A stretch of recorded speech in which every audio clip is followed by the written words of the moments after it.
introduce myself in a moment, but first I'm gonna retweet and rechoast Go Live stuff and make sure that my audio is working, which it seems to be, which is good. I'm probably not logged in on co-host. Oh, I seem to be. Excellent.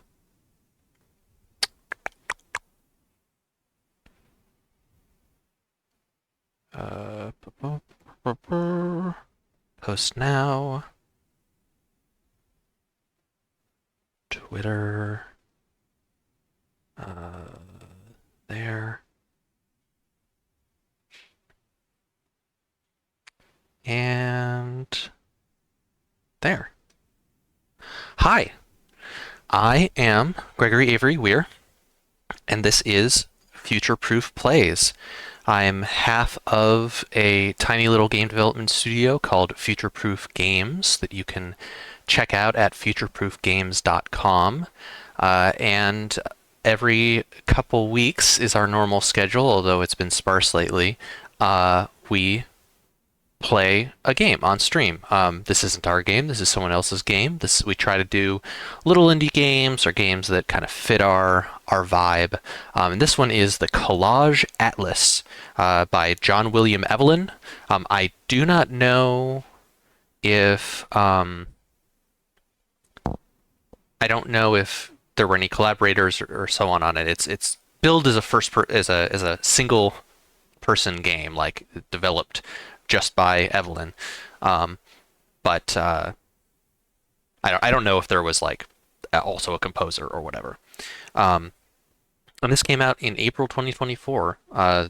So it's real new, and they are working on their next game, The Wings of Sycamore, which looks like a cool like flying game where you're an anthropomorphic cat. It looks like. So that looks pretty cool. Why don't I? So I have not played this game at all. So we'll see how it goes. I think it's a sort of walking sim, and it should be relatively short. So I'll probably be playing the whole game on this stream. So let's get started, and we'll do the intro to the game, and then I'll talk more business and news and so on.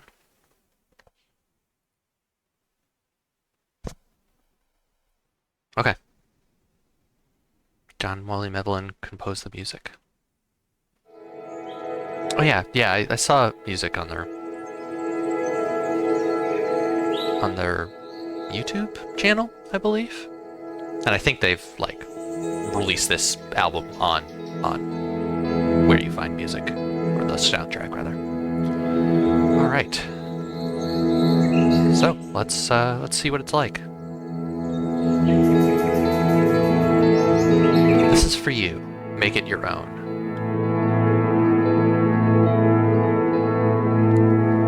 A delicate vessel.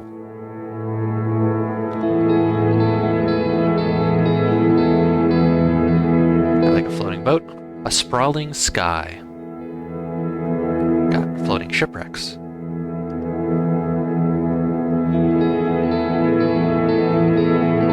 And though storms may come,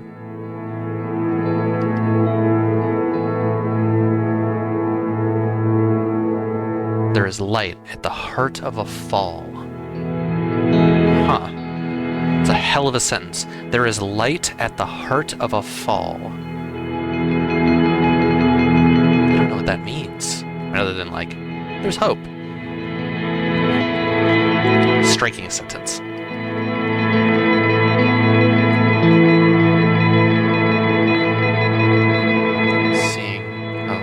Text like a sprawling sky. Maybe that was the text that we saw during the intro as the papers fluttered away.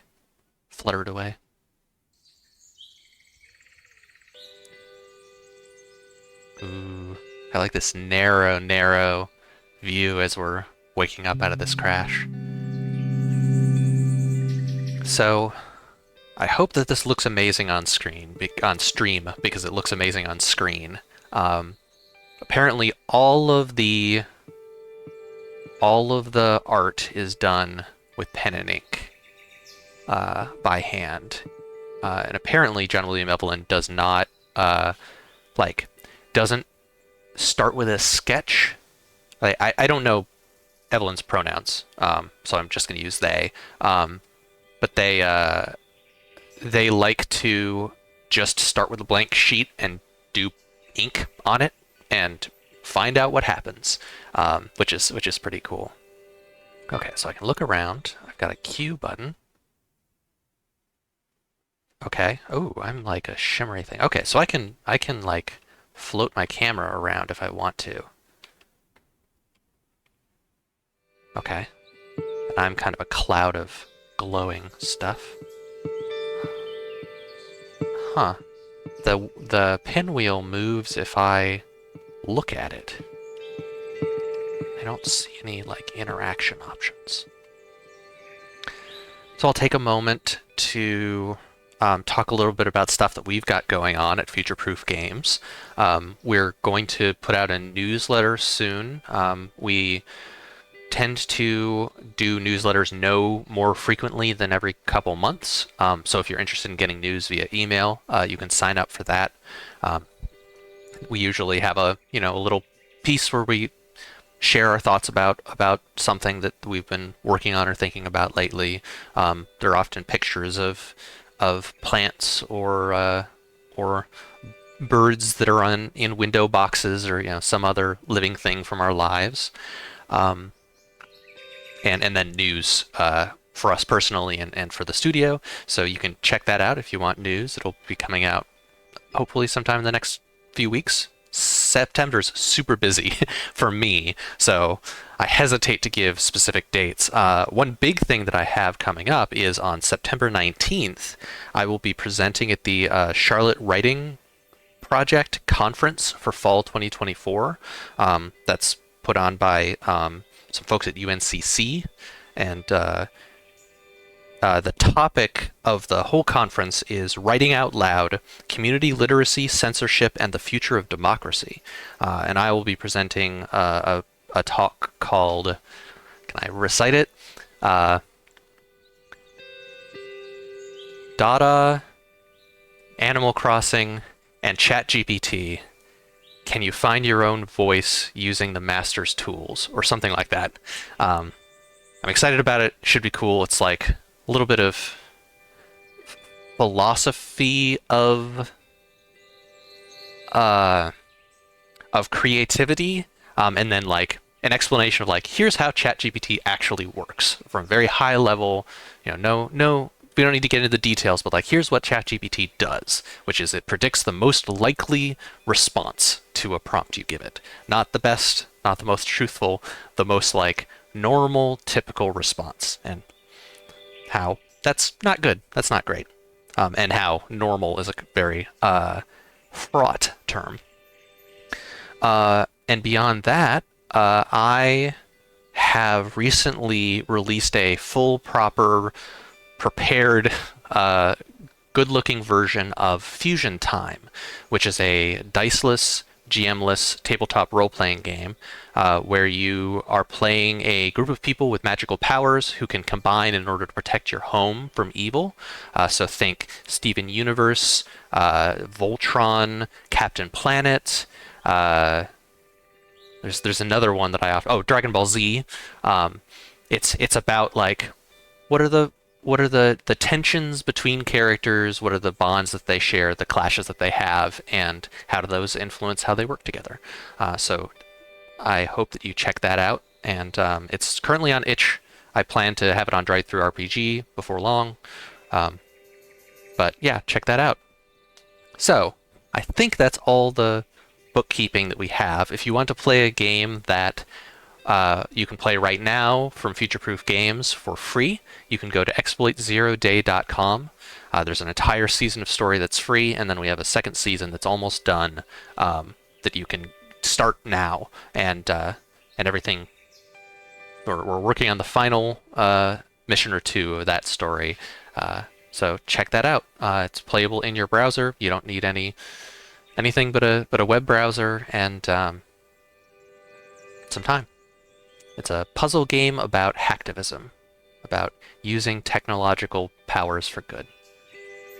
So, back to the Collage Atlas, which I'm trying very hard not to call the College Atlas. The Collage Atlas.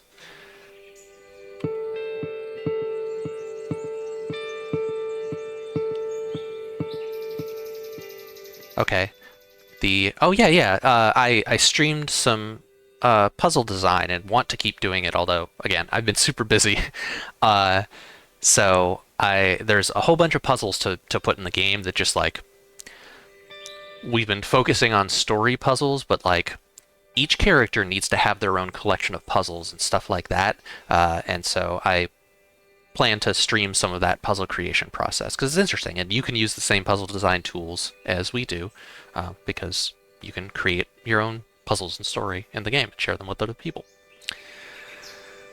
The music for the Collage Atlas is procedural, or at least partly procedural. So if you listen here, got kind of that shimmering guitar maybe with natural noises, but if I look at this pinwheel, as it waggles in the wind, there's just a single string being plucked each time it twitches. Very cool.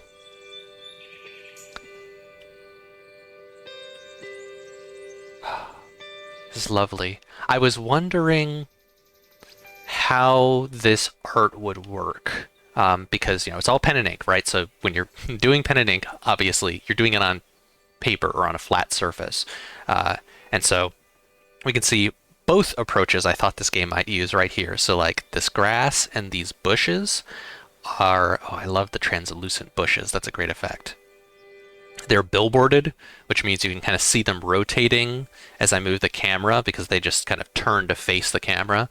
I think of Doom, the original Doom, for that, because in Doom the corpses on the floor would almost seem to turn to follow you because they only have one form of art.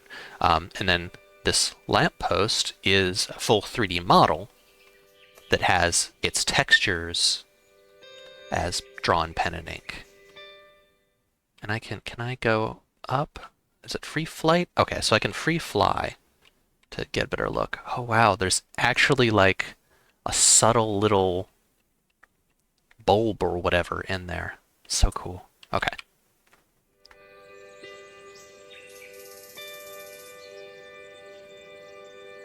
The grass kind of popping up out of nothing as you turn to look at it is cool. Oh, so things kind of get translucent as you get near them. That's a good way to kind of reduce visual noise. Okay, so we're presumably on one of these floating islands. There's an anchor, maybe our anchor. There's our crashed ship. And a book, Spilling Letters. Gather yourself.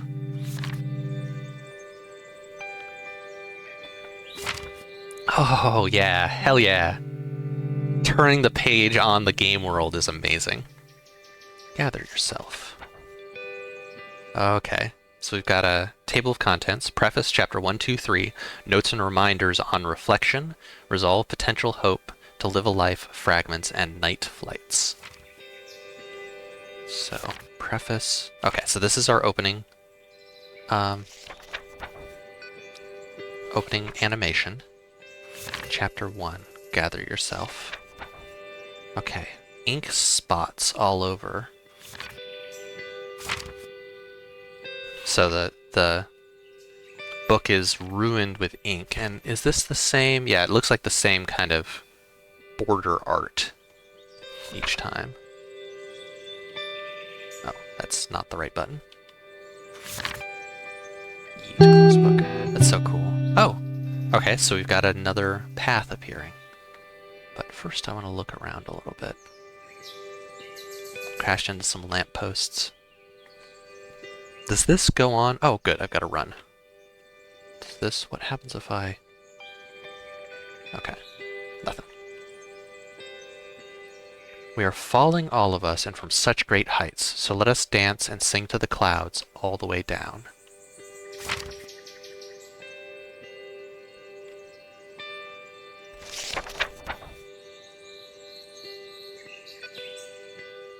gorgeous. Reminds me of, okay, and I've got an indicator here of what page it is. So presumably... Oh, cool. Okay, so the book symbol here at the bottom is the pages I'm currently seeing. So if I, flip right, then I'm seeing one X page and one dash page. Presumably dashes are blank, X's are damaged.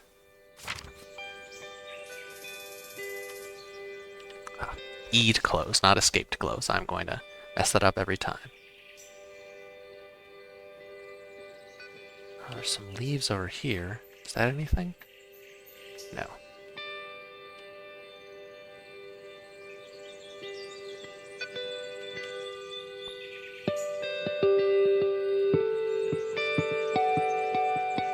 Love that guitar note. Okay, so am I collecting letters? Yeah, I'm like looking at letters to gather them. It begins with nothingness.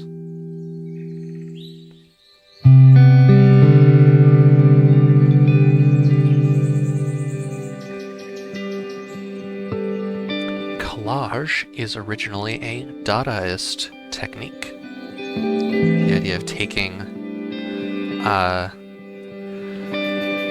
scraps from newspapers and magazines and other pieces of artwork and so on and pasting them together was originally a way to buck the conventions of art and the conventions of here's how culture is supposed to work. And the Dadaists are like, no, this culture is just taking scraps of things and putting it together on a page. And I wonder if this is interfacing with that. But then flowers bloom.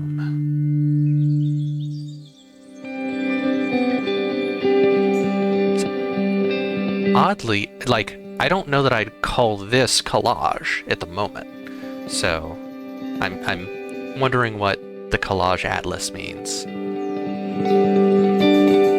Got this whole field of... These pinwheels are all tuned to the same note, I think. I do not have perfect pitch by any means. I've got okay relative pitch. I have as much as one would expect from someone who played an instrument. Finding out that collage was such a recent phenomenon and part of a named movement is so weird to you. Yeah, I mean, obviously people have been scrapbooking since paper existed, or since papyrus existed, since vellum existed.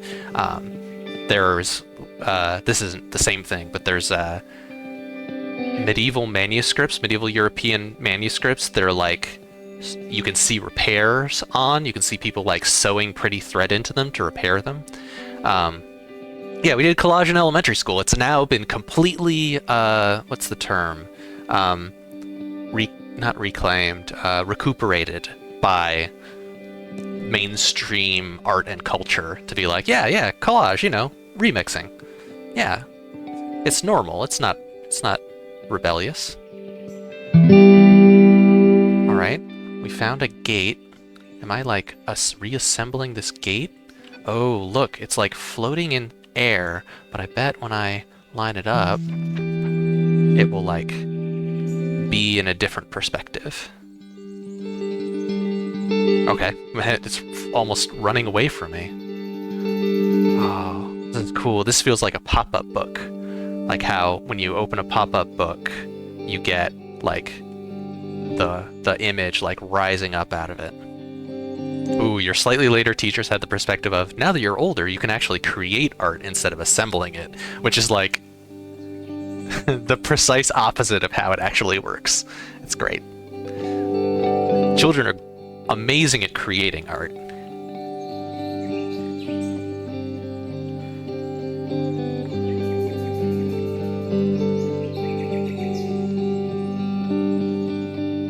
The music is sourced, so I think I stream in stereo. So the guitar, so that running line, do do do do do do do do, is just kind of ambient, but the melody there, the do do do do, is in the right ear right now, and the left ear, so it's coming from, you know, either those words or that light over there. I am gonna need to. Can I increase my look speed? Yes, excellent.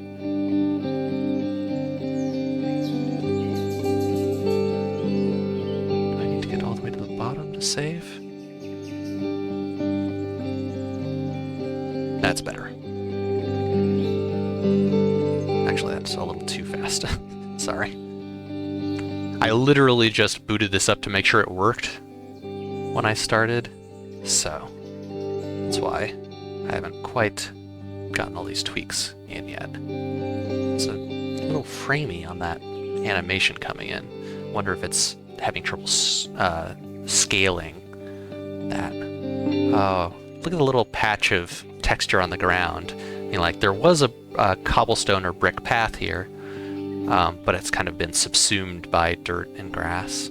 I heard like a scratchy guitar over here somewhere. Not sure what that is.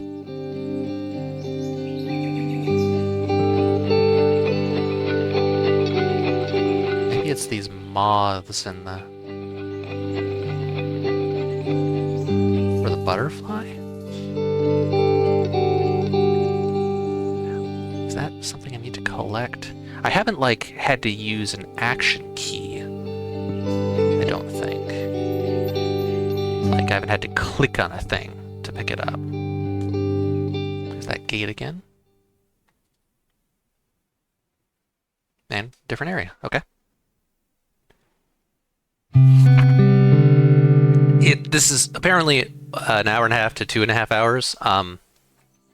Obviously, I was probably meant to go through that area in, you know, a minute or two rather than 20 minutes.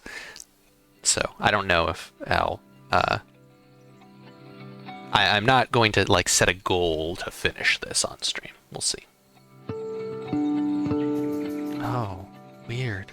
So these lanterns are crashing and releasing moths or butterflies? Though light may fail is the next line, but I want to check out this. Violin?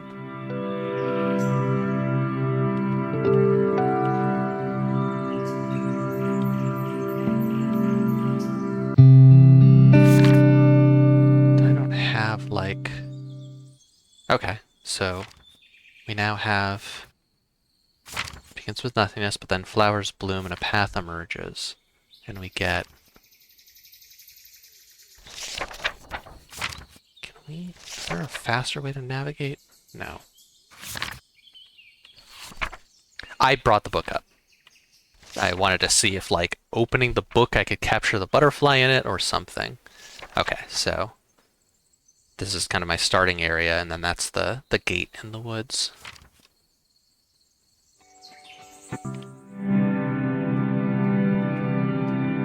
Yeah, okay, so I guess I'm not collecting butterflies.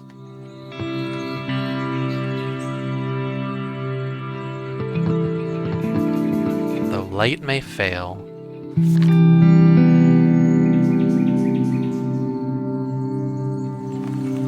Rain. Ink rain.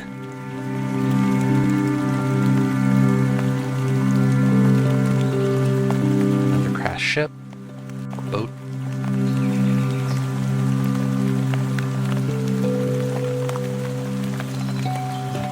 Red butterfly. And rain may fall.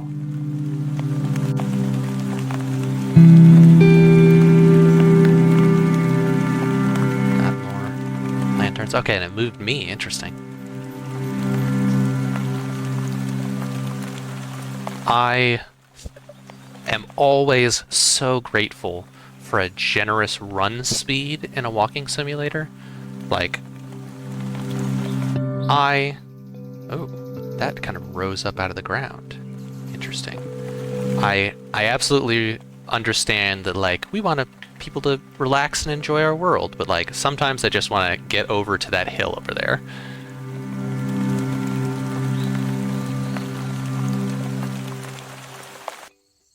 Oh. I love rain just stopping.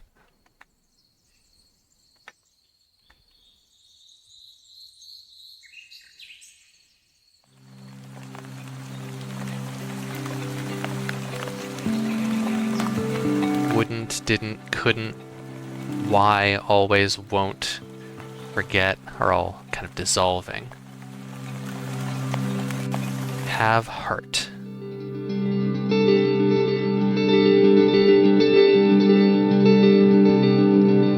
Oh, this is a big area.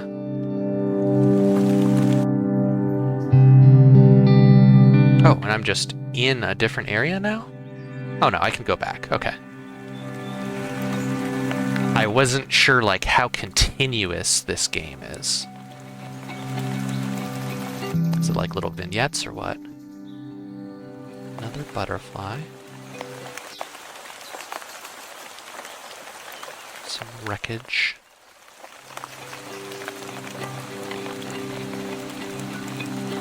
That positional music is very cool. It's like I'm walking through in, like, an invisible orchestra, or invisible band, invisible quartet, maybe? There are still ways ahead.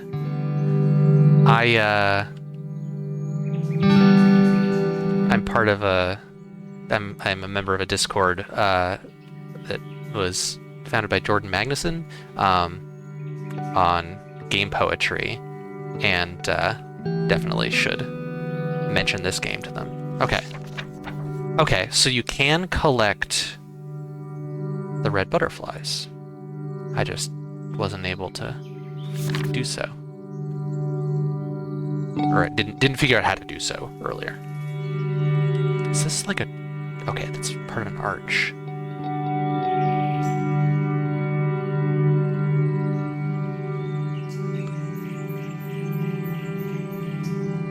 Oh, wow. There's like leaves floating by beneath the ground, because the ground is just, you know, void. It's no, you know, there's not a ground texture here. This isn't a solid colored surface.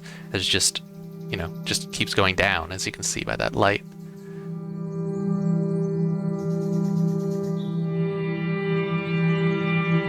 Now we've got grass on the ground.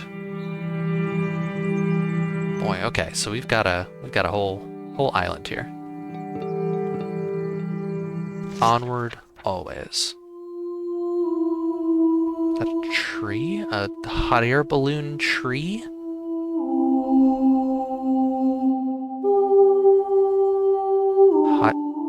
Hot air tree? Very cool.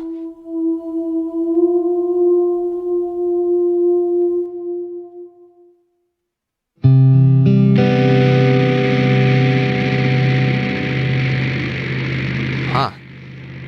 Is that a bad thing? Oh. The tree's getting chained. Chained down. Yes, the tree is chaining. The tree is anchoring itself down. Okay, a bunch of locks.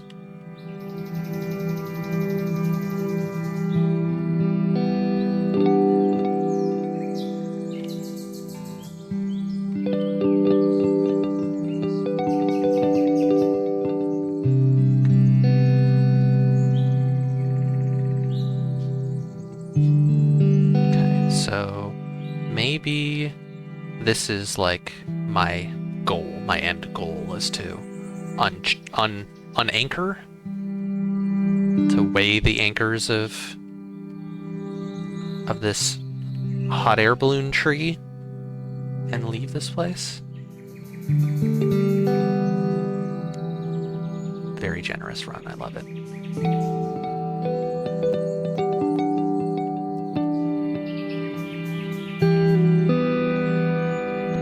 to begin? Oh, okay, so tutorializing the key. I'm just holding it mist style.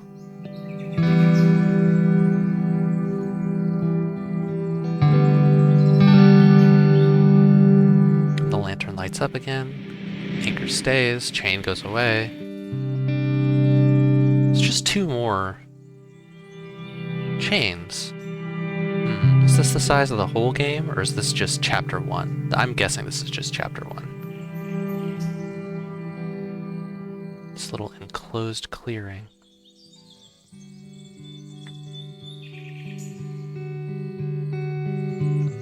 Is this a bower? I think this is a bower. I mean, that's a mobile, but I think the trellis here in the shape of an arch is a bower. Well, a bower might be like this rather than like this. I'm not sure.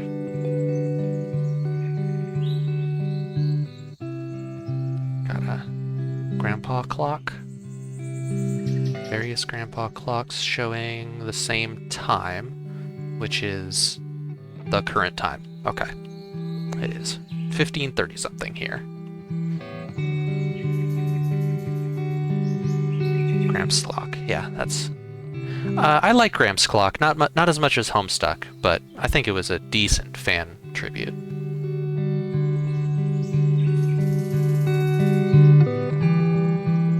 Another lantern. Oh, okay. I'm going to be descending into that well. Just look around a little bit first.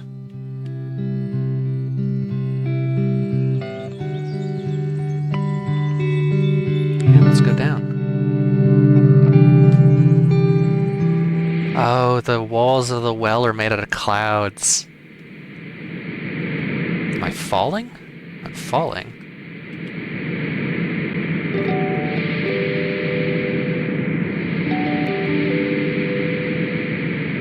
So restless by night.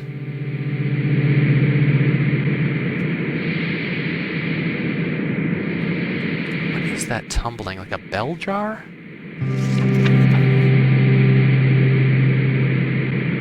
Ooh, now I'm at an angle. I don't have control, I can just look around.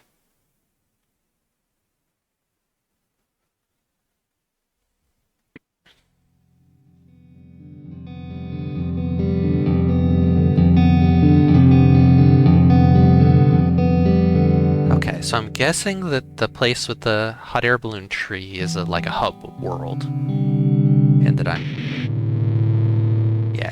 like visiting in certain places to collect keys to use to unlock stuff? Or somehow release those chains? Some thoughts never rest. Let me see, what was that I picked up? Dreaming of waking up. I hate dreams of waking up. We're on page 200 something. How many fucking pages are there in this book? Oh, that's not how I do it. Spacebar? Spacebar. Notes and reminders on reflection. Nothing there. Solve potential hope. I wish that there was like an indicator of whether these had new things in them, how many things were unlocked, etc. No fragments, probably. No night flights. So were we in... No, we're still in chapter 1. Yeah.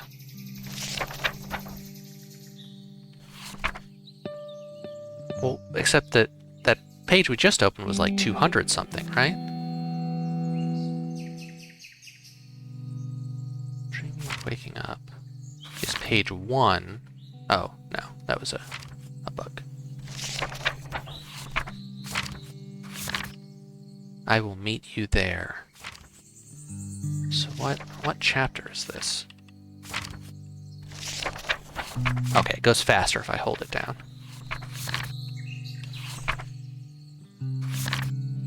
Okay, night flights is where that is in.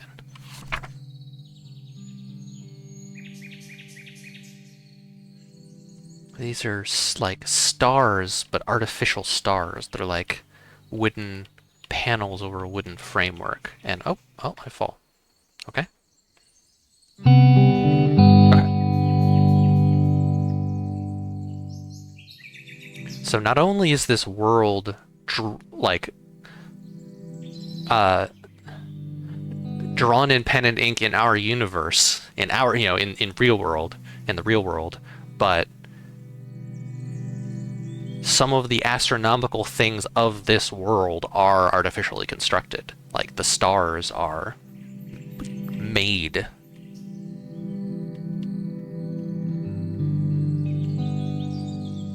By people, presumably? Some thoughts never rest. Oh, cool. Is that like a bouncy board? Yeah.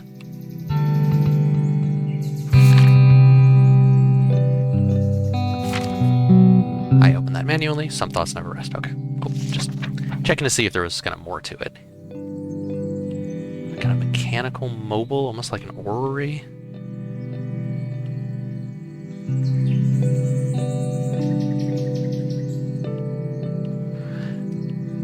I feel like making a clock and making it always show the time on the computer is like almost a programmer inside joke.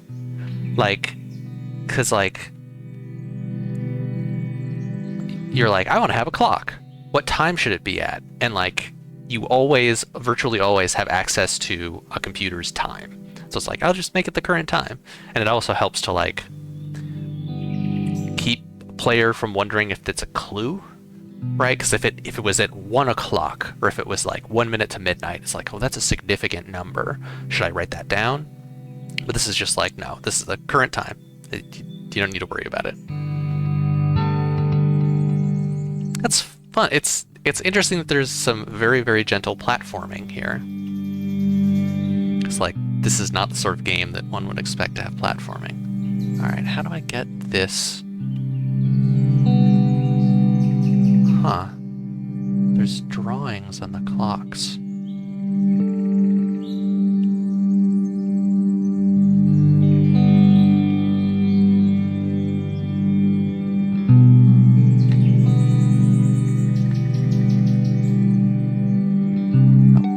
There they are.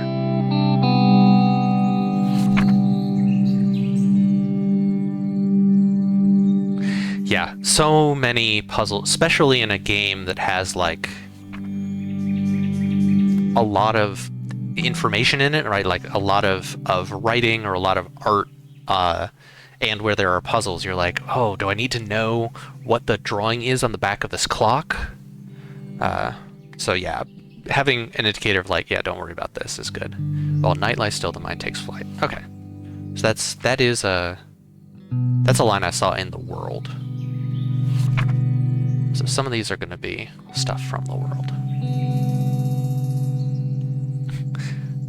Effortlessly climbing that hill is fun. Okay, can I get over there? Yeah, I can just walk over there. There's also a bounce here. There's a bed there. What is the bed there? Maybe that's for coming back? What happens if I, like, try and land on it? Oof. Not a game for precision platforming. I cannot look any further down than this. Presumably, in part because that makes the billboarded art look especially weird.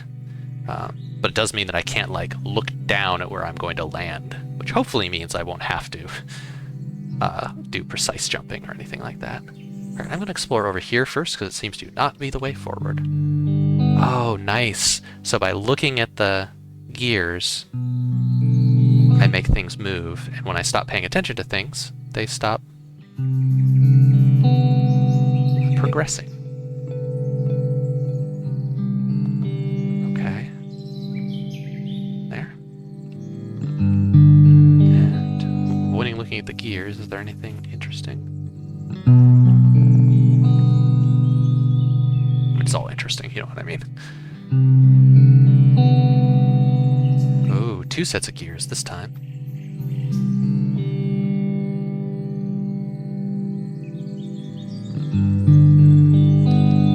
do not have a jump. Okay.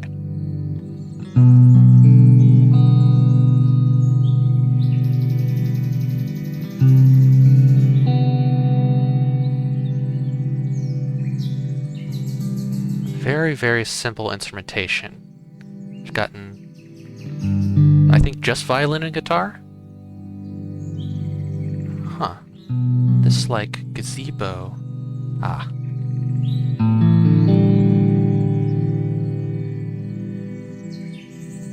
What is that doing? Or was I just supposed to start it?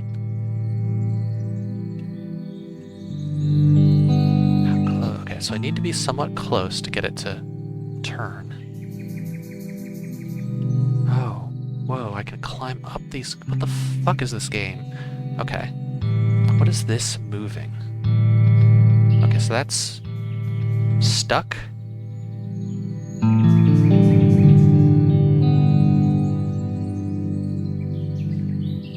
That doesn't seem to be doing anything.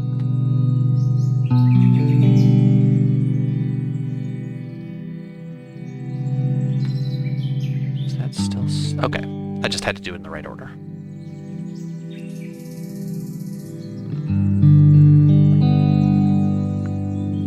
It's another one of those bell jars.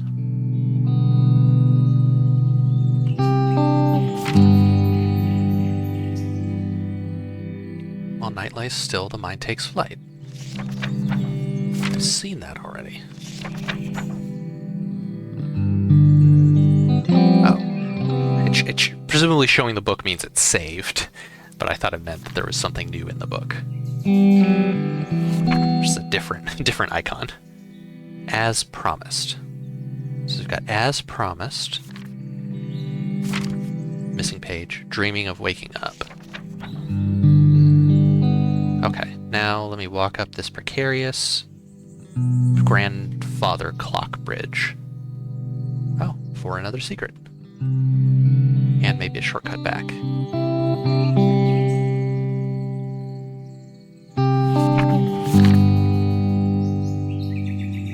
Oh.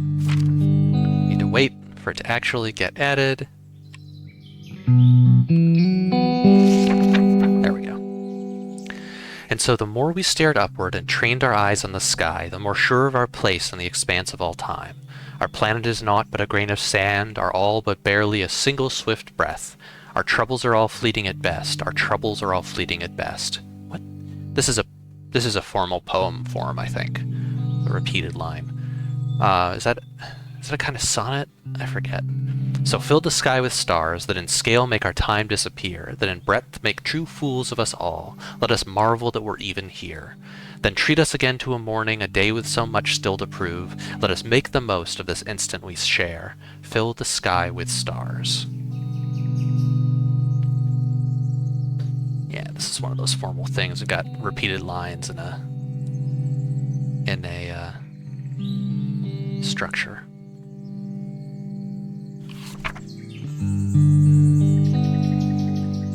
And is that down where I was before? Yeah. Very, very floaty fall there. I appreciate the shortcut back. It's very, very nice. All right, let's line ourselves up. Boing, boing.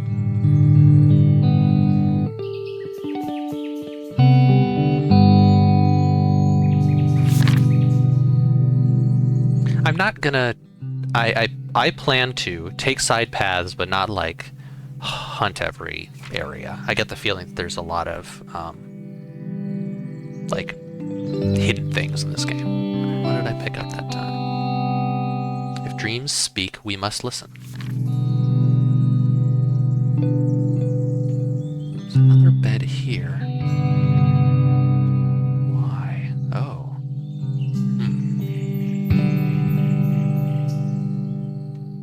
Haha, to get here. Alright. Stars and a glowing light over there. Do I just walk? Yeah.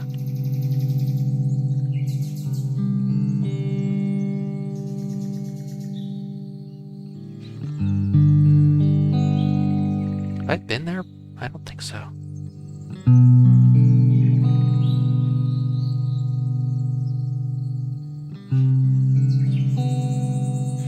I like this. This bizarrely reminds me of American McGee's Alice, which is a very like edgy goth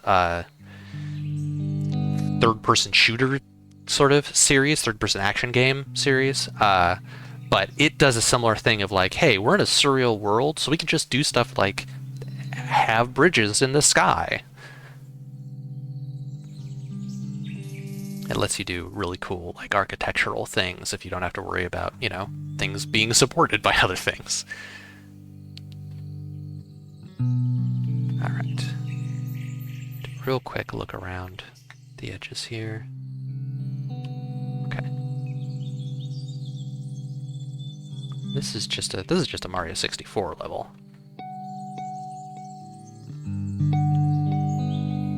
Oh, interesting. These platforms are opaque.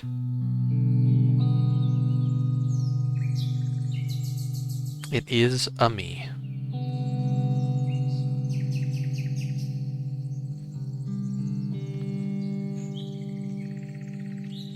Okay. I'm guessing this is side stuff, that this is not like I can progress through the game without doing this. Do I want to go left or right? Left or right? Right, I think. Yeah. Too visually noisy if these were translucent? Yeah, I think so. I think you've got it. Like, just... It wouldn't read as well, you'd look down and have trouble distinguishing stuff. I feel like I never... No, I guess I did touch that. Okay. It's a slide? Oh, cool.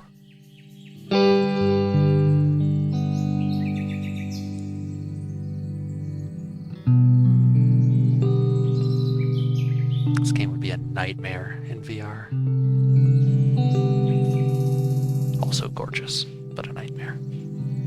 Oh, there was a grandfather clock bridge on that island that I didn't get to do.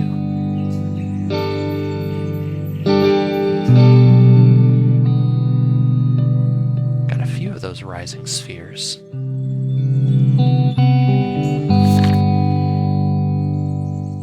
A memory. It's like a ship in a bottle, but the bottle's real large. It's a normal sized ship. And also an airship, and a lighthouse. And then this is all in a... Oh, this is all in a cave underneath a well, and I went down a well. Okay. All matching up with what I remember from 10 minutes ago. Boing, boing, boing, boing, boing. I feel like I could have fucked that up. I could have not made that. It wasn't hard, but like, if I might have had to like try that twice. In time, I grow weary. This is gonna be just in time I grow weary, right? Yeah. Oh, this is maybe the first time we only got one of two pages, one of a page spread. Which are these? I guess these aren't. We're not getting physical pages, right? Yeah, we're only collecting one side of one page at a time. Which is interesting. Maybe not a thing that we need to think too hard about. Even clocks, a way to sleep. Very archaic, poetic way to structure that sentence. Oh, and now we're asleep.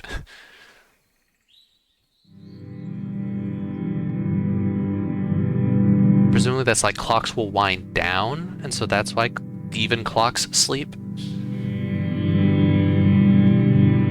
Another one of these gazebo structures. I'm not sure if it counts as a gazebo if it's open at the top.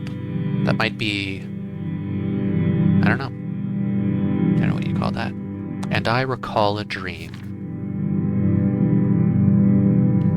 I was Titanic. Magnificent.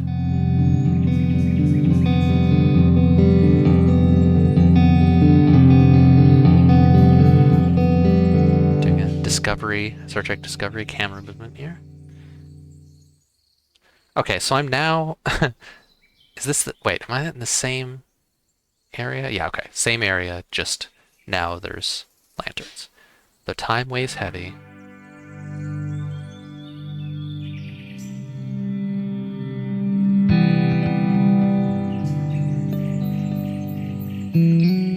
Okay, so there was a red butterfly there, but it left. I don't think I collected it. So presumably there's more to do.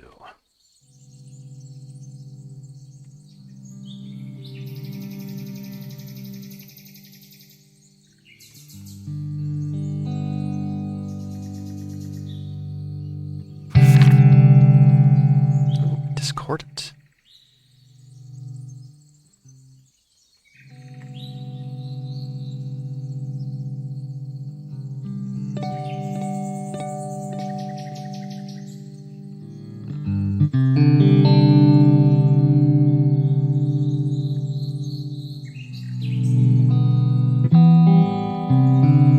Memory is not yet lost. Okay, 3 keys. We're gonna have to collect each one. This, like, we mentioned Mario 64 earlier. This is a very Mario 64 sort of structure. I mean, we're even going to be jumping into paintings, it looks like. But, like, nesting it is interesting. Memory is not yet lost. So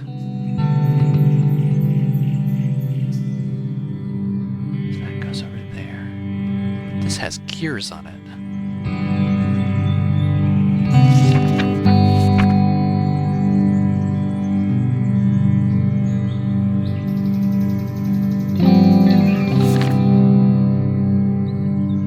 I recall a dream.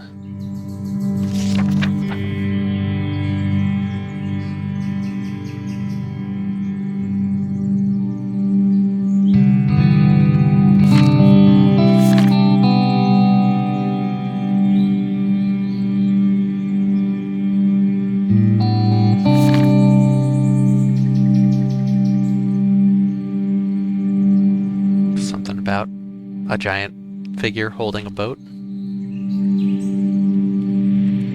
I'm certainly a fan.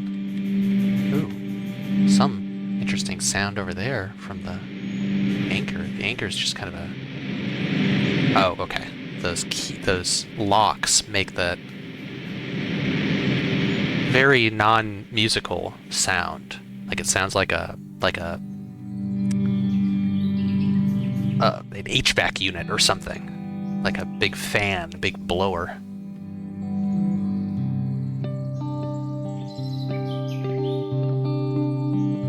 Oh, cool. Got encased in one of those jars.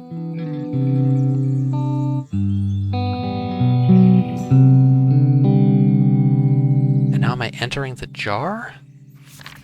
How many layers deep am I? Fragments assemble.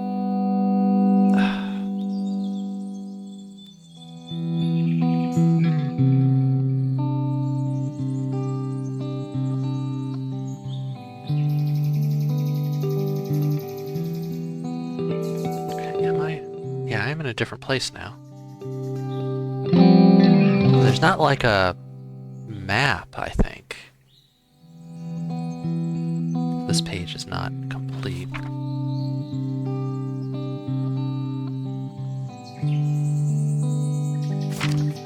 Yeah. This is pleasantly disorienting.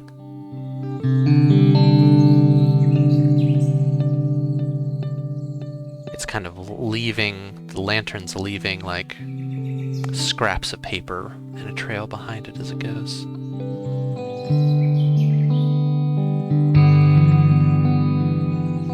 Alright, I've got a field with some trees on it. Oh, I am carrying the lantern. Alright. What do we have over here?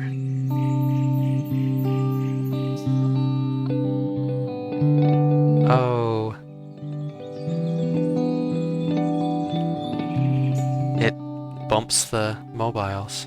Alright, let's real quick check out this structure. Doesn't look like anything of note. The lantern seems to be a fixed distance away, yes.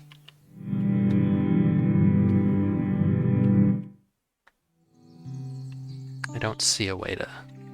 My mouse wheel, for example, doesn't make it come closer or further. Okay, where was I? Oh, I got an establishing shot. Alright, there's a jar at the top of that swaying tower of grandfather clocks. So I can definitively say that this is all imagery. That's about all I can say about what it means. Although, I don't know, we've got sort of a time is fleeting theme. Great-great-grandfather clock. Yes, good. Okay, so now the lantern is holding closer. So I wonder if there's just zones that establish when. Dominoes with grandfather clocks. Determine, like, in certain areas I hold the lantern close, and in others I hold it far away, maybe. Clearly I just have to get all the grandfather clocks.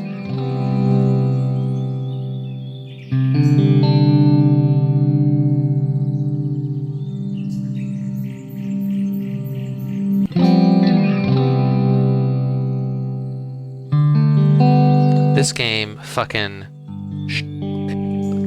shows me one clock with a different time on it. I'm going to have a sort of terror response. Fuck, where did it go? Over there? Oh, hold on, there's a cloud of...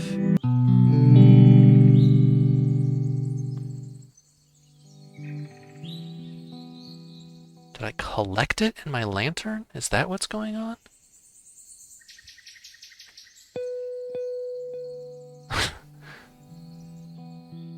It's deliberately obtuse mechanics on this. Alright, is this light where the jar landed? Also, was that... Oh, okay, this is the big painting. Oh, okay, so we've got that huge figure assembling a tower. Tower of Goose style.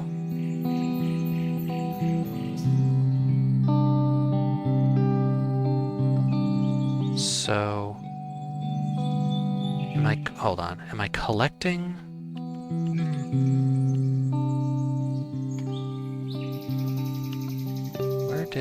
Where did this tower fall to?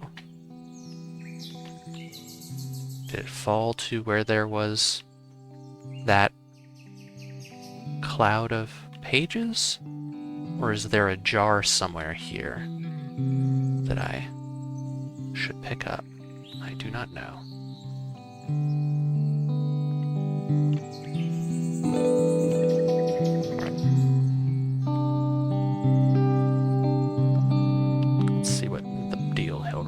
Oh, another Mario 64 tower. This one's got stairs. Seems like the sensible way to do oh, the stairs aren't continuous.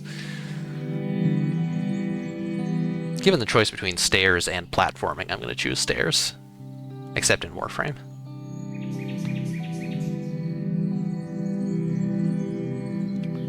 Oh, is this... I think that the lantern is giving me an indicator to the closest thing I need to pick up. I think that stream of lights coming off of it is pointing me at where I need to go.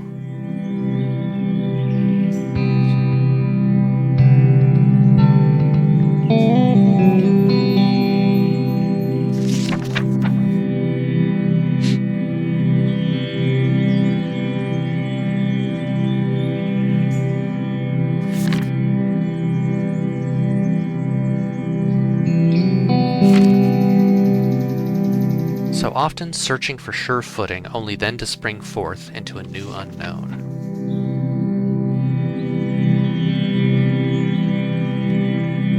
Yeah, these are all images of me falling, or someone falling down a well. Or falling up towards a well?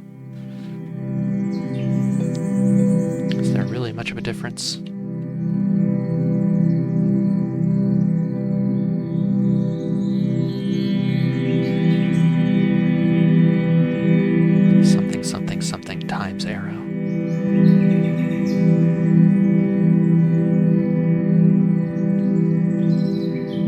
depends on how you land. Yeah, that's fair.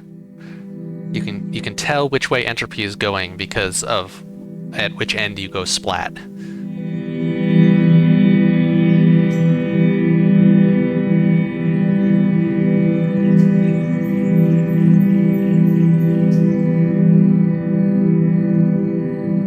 am I getting on that platform? I think so. And then over here.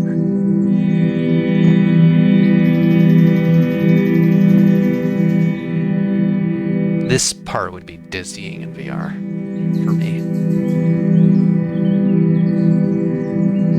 Alright. So we've collected another cloud, I'm gonna say. And now we go down another slide with more things to pop by looking at them. Maybe?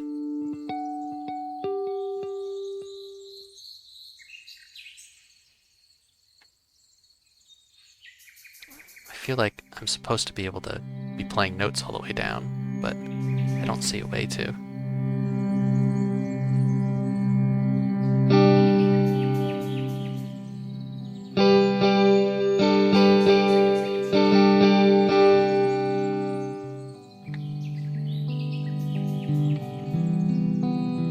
Yeah, I hold the lantern further away in this area than in the little puzzle areas.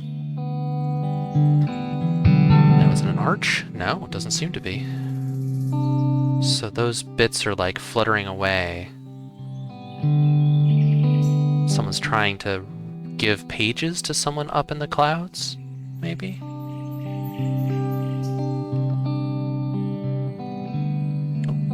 red butterfly. I like how the red butterflies are maybe the only color, at least the only color I've noticed so far.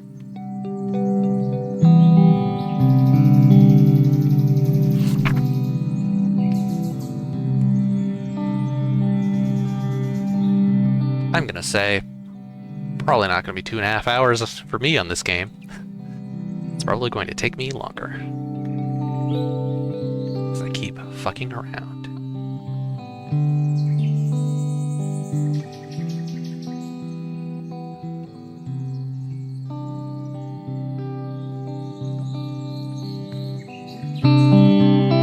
Oh. A lot of lanterns.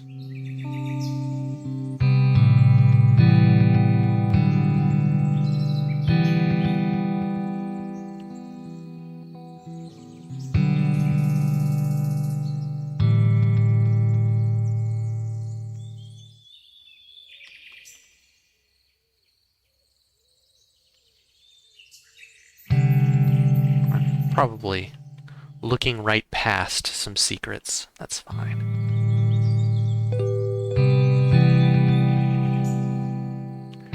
This glow effect is fun because I look at this and I'm like, oh, it's black and white, right? But the brightest value a lot of the time is a light gray. Is that true of the book too? The book's a little brighter. Conclusions can dishearten so when they had been there all along, but tangents and travels frame findings all the better. Conclusions can dishearten so when they had been there all along, but tangents and travels frame findings all the better. Paraphrase, it can be disheartening to realize that the conclusion, the things you had been looking past was there all along, but the tangents and travels you have along the way make it feel even better to find the answer.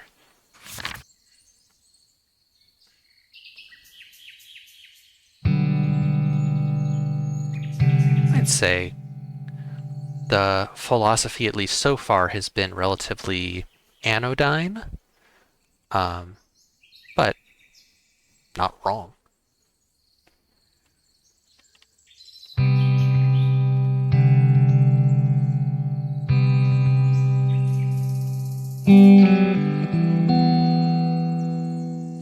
So I got enough of them. I don't feel like I got all of them unless I just grabbed like 2.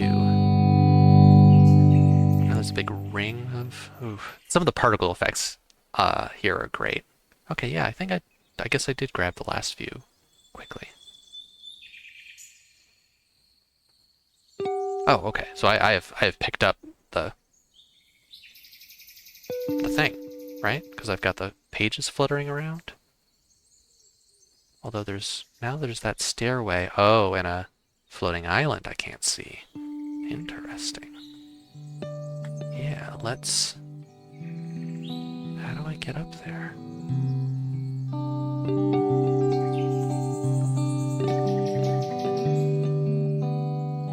Aha, from here.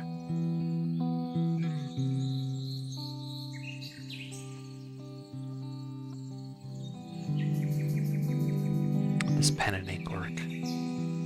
I do not have much confidence in my lines. Both, like, in the conventional sense, and like one of the problems with my ability to draw is that I am hesitant, and that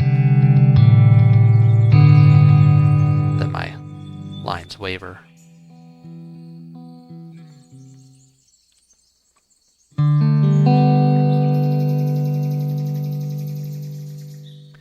Yeah, I mean, the philosophies... Melissa says, pen is so permanent. The philosophies that this game is saying, this game is espousing, are lived in the process of making this game, right? Like, you can see that these drawings aren't perfect, right? Like, you could take kind of a draftsman approach to this fence, and you'd have maybe I should turn on a crosshair. I don't know. But like, you can see like between this leftmost and second to leftmost panel, the first and second panels of this gate, there's a misalignment between the bars of it, right? It's not straight. It's a little bit wobbly. It's a little bit, sloppy, free-handy. But it's fucking gorgeous. And it's fucking gorgeous. And this game is like, hey, fucking things aren't going to be perfect along the way. And that's not an unfortunate, that's not like a, oh well, things won't be perfect. It's a, yes, things won't be perfect. And that is a desirable property of things, or at least a welcome property of things. I didn't check what page that was.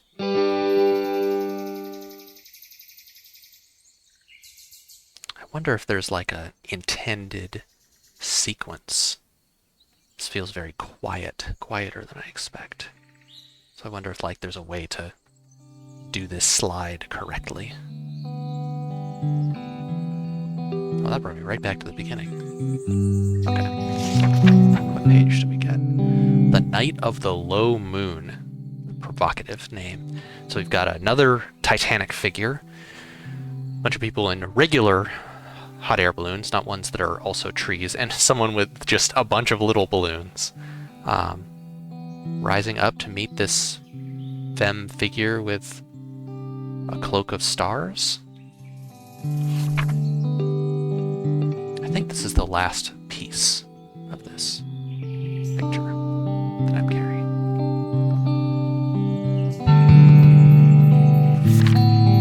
Just a few more trees.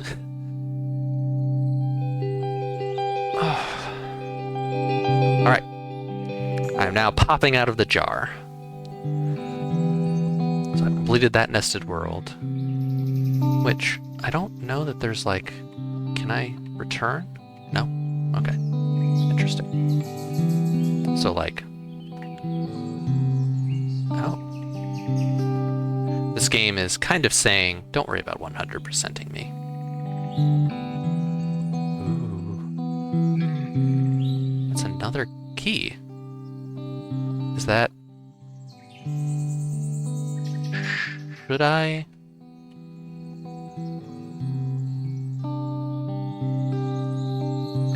to get it now? I feel like I need to turn those somehow. So this is the same kind of key that I have now. Do I need to come back?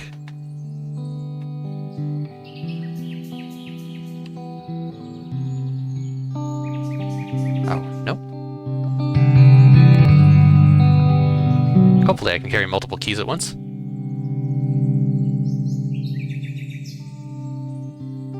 Oh, I'm not bringing the balloon down. I'm making myself able to float up to it, maybe?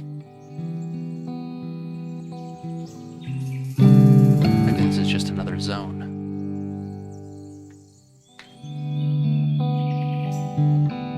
Yeah. I've successfully moved the hot air balloon away, but I don't like... There's gonna be an extra step to get to it, I guess.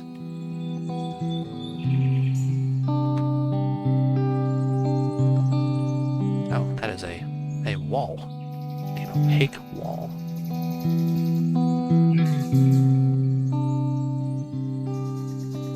Oh. Look at that effect.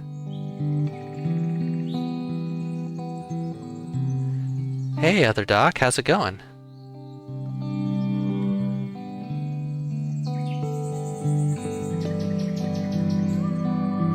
Okay, so that's the drawing that I assembled right there. Very cool.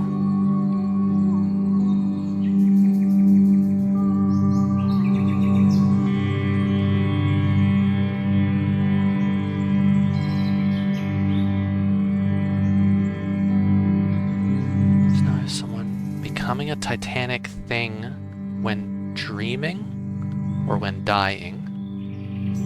And then constructing this tower to the clouds.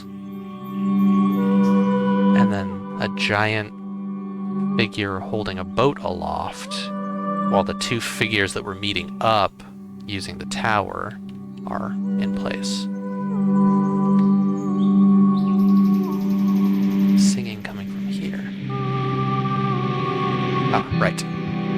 This is what I'm doing. I'm unlocking the locks holding this anchor in place.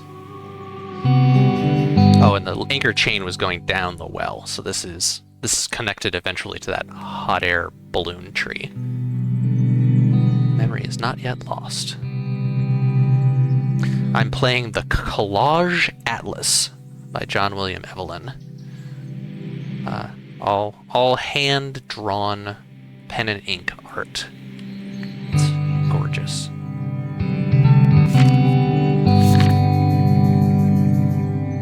And some pretty good poetry.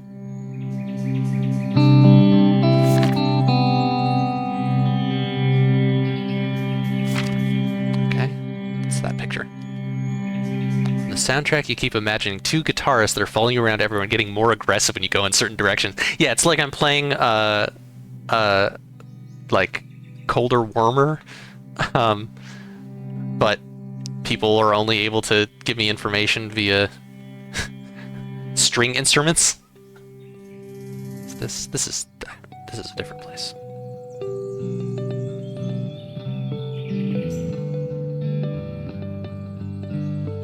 All right, so key locked in a jar in another dream world. Okay, familiar structure now.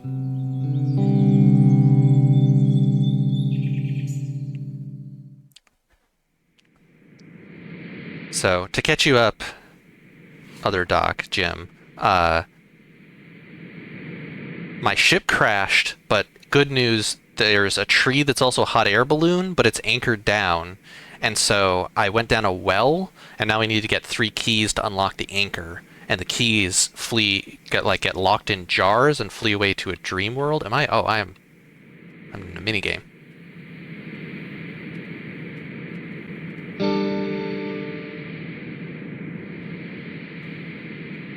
I'm not usually prone to motion sickness, but this is making me a little mildly dizzy.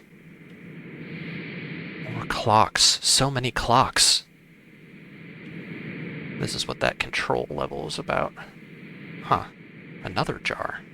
Can I? Okay, I can fly up and down.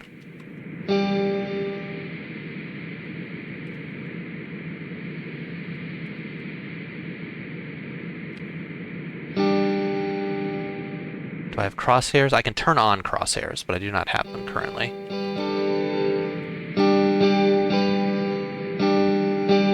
It's an options thing.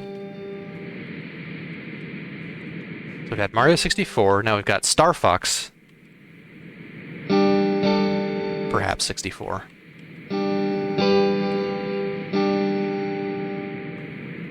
Hopefully I'm making progress. Yeah, I'm getting a new page each time. This constructed world is very cool.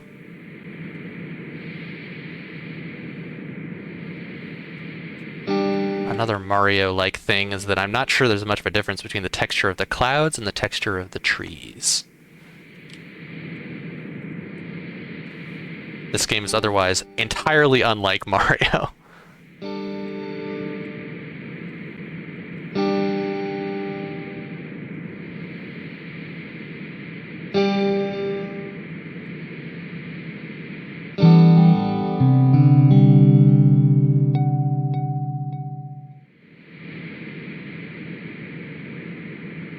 Alright, I seem to have gotten everything.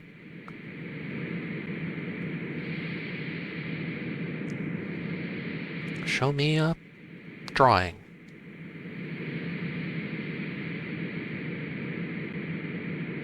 Probably of some titanic being lifting something up. Yep. Is this the wind? Is this a personification of the wind?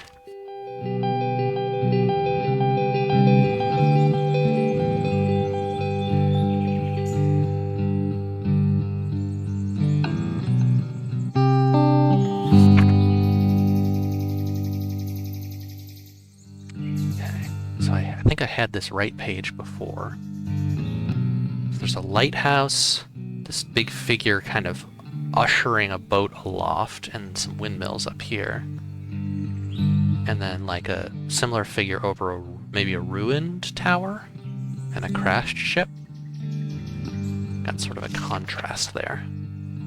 Page 154. How many are, like, not all the pages have stuff on them, of course, but like, it's a lot of pages.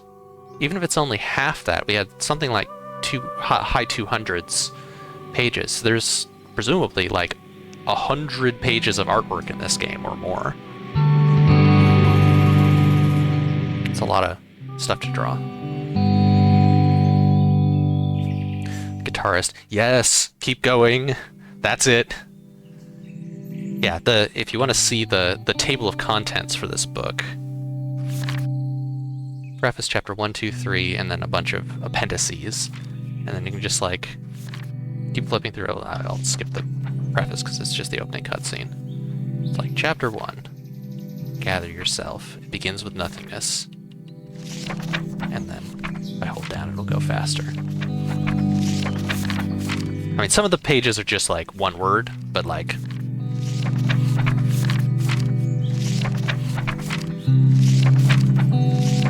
definite missed similarities here. Alright. Final key.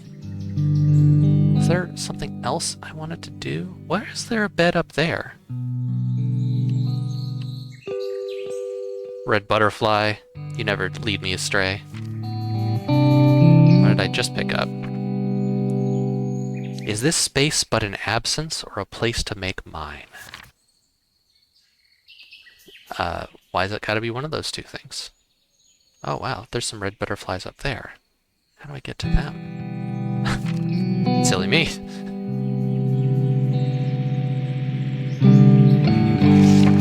Kept imagining the art guitarist panicking a bit when they were hurtling through the air behind you a few moments ago. Yeah, I saw that you were playing Myst. Had you not played it before? What did you think of it? It's a boat being pulled along by a sail/parachute. It's probably a name for that kind of thing. I love the Myst series. If you ever want someone to guide you through Myst Online, also known as Uru, it is free, and I'm happy to be your guide through it. It is a wild, weird, fucking janky thing that I love.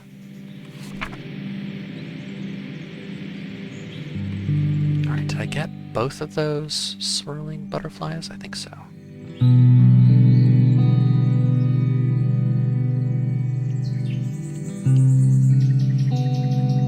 I'm always looking for an Uru partner.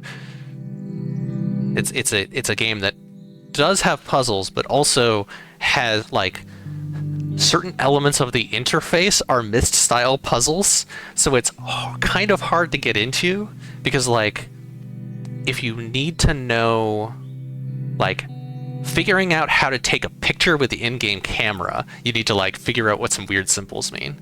Version you had didn't seem to have an ending. You found out that they just sort of let you wander eternally around the bonus content at the end. Yeah, because the Real Myst and some of the later ones add Rhyme, the Rhyme Age, which is like new in that edition and isn't actually relevant to the ending. Yeah, because I think the original game Atris was like, hey, go. The Myst Age is yours to explore, and then you just kind of like wander around if you want to, and there's nothing more. Like you notice that the red and blue books are burned. Spoilers for Myst, and yeah. I think Myst purists tend to be like, I don't know if you want to bother with Rhyme. I like Real Myst. I like being able to walk around in that space, even though it changes the feel of it. Oh, these moguls have ships hanging from them. Oh, are these? No, these are regular trees. These are regular floating trees, not hot air balloon trees.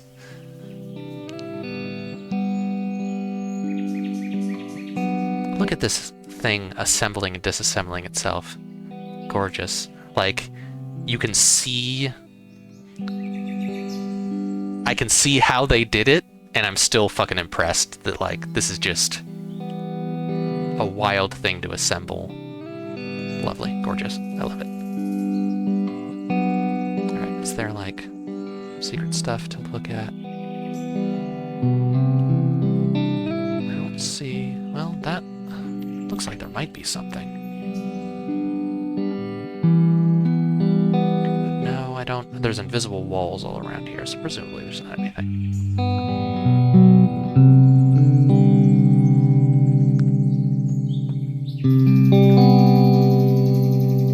Ooh, a giant... A whale? Yeah, there's like flukes rising up. Oh. A lot of these are going to be mini games, I guess. I've got a star. What am I doing? Considering getting the new version of Riven at some point, you have to get through a ridiculous number of games that picked up, though, so it may be a while. I want to play the new Riven so much. It looks gorgeous. I hear that they, like, updated and, in some cases, fixed some of the puzzles. All the Myst people love it. Well, I don't know about all, but like a lot of the Myst people. Oh, it's a fishing minigame. Okay, no. Wasn't sure how long I needed to let the lights get on the star hook. There we go. Okay, so I've got a chest with 3 locks.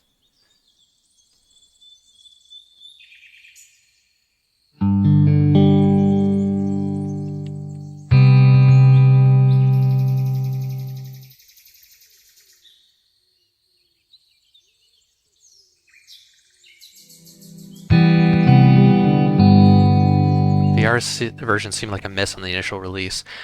I feel like every time Cyan has done a VR game, it's been cool, but not had performance issues at first. So hopefully it's just that like they didn't have time to optimize, and now it's better.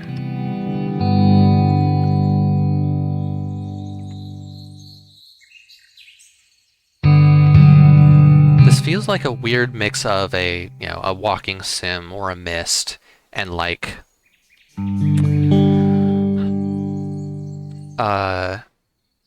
the something Edith Finch, the Edith Finch game, has like mini game areas. Yeah, I think there's a whale under here somewhere. Um, and I don't know, like what I think of as like a weird itch.io experimental games where like you go into an area and have a weird mini game. It's a blend of those two sorts of approaches, which is cool. What remains of Edith Finch? Okay, so that's a third key. Can I keep fishing? Or am I pulled out now? Play the series in VR if it didn't mean you'd end up lying on the floor. Yeah, it should be a game that works fine in VR because there's a lot of like train, tram, vehicle sections, but like you're generally moving forward, which or an enclosed space, which like VR motion sickness usually happens if you're like not moving straight forward and don't have reference points in your field of vision. Or at least that makes it worse. I think VR always is going to have, well, no, not always. Our current sort of VR tech, just like if you stay in too long, you're going to get a headache or get dizzy or something. Some people sleep in VR chat. I support them on this, and I am impressed, but I don't know that I could do that.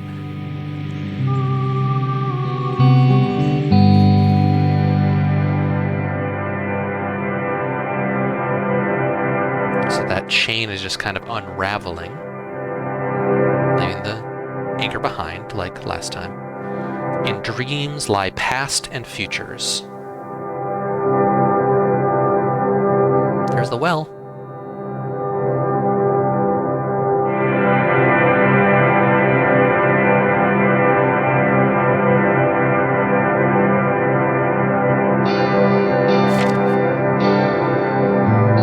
What did I get? Is it in dreams lie? Yeah. Thoughts take flight, dreams lie past and futures. Do I have more? Yeah. Okay, so it'll keep... No, that's the same one. Never mind.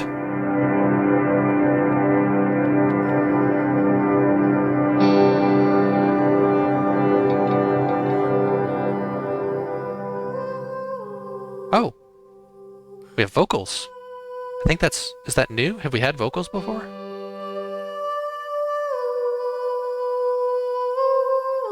It's nice to see games lately that are going for a bit of a surreal angle. Yeah, like old Infocom games did surreal shit all the time, and we had a span of a good 20 to 30 years in video games where there were so few surreal games. Games were going for like increasing realism or at least simulation of a consistent world. Yeah. As much as I don't need you're locked away in a coma and you have to go through metaphorical examples of your trauma in order to wake up, not a fan of that. I do like surrealism.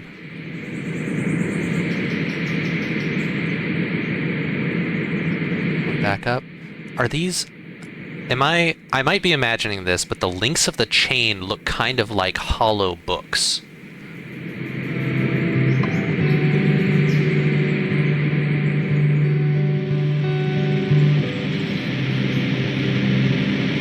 Yeah, I think I'm stretching with that. Okay, so I've been playing for about an hour and a half, and I've released one of the two big chains on this hot air balloon tree.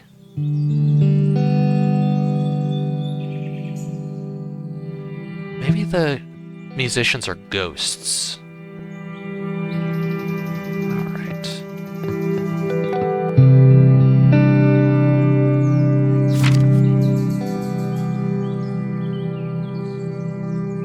I guess this is also a very Mario 64 thing. There's weird amounts of Mario 64 influence on this game.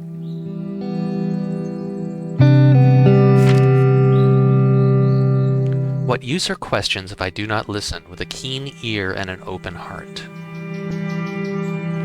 That's a good one. Don't ask a question if you don't want answers.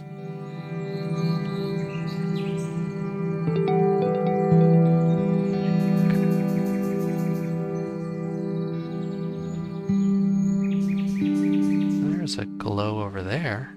It's not the main goal. What are you? Lantern. Ooh, that shift of perspective where it's like, what's appearing? Oh no, that's more ground. It's very cool. Maybe this is the way forward.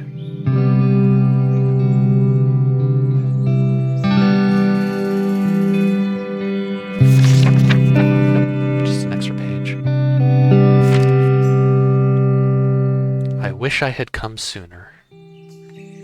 That is what she said.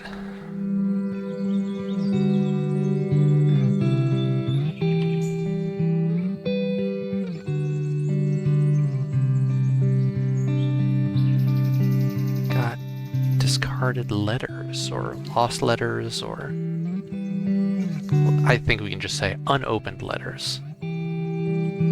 I know I'm sorry, but it needed to be said. I guess it's not that I'm sorry, it's that I mourn the necessity and sympathize with the pain. Oh, it's just another well. Okay. Interesting. It's fine. Like, I'm not disappointed. It's just not what I would have guessed. But it's letters this time instead of... I guess the last one was... No, it's all been clock-themed. So distracted by day.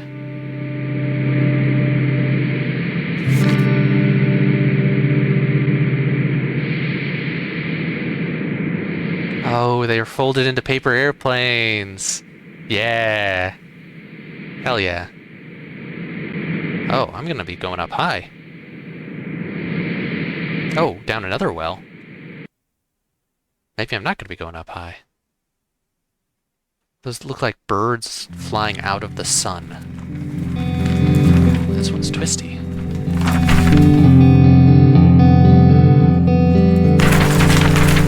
Oh yeah, this all sorts of letters here.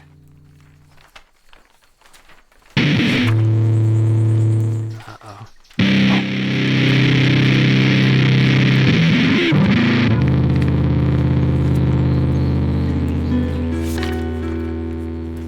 I still have much to say.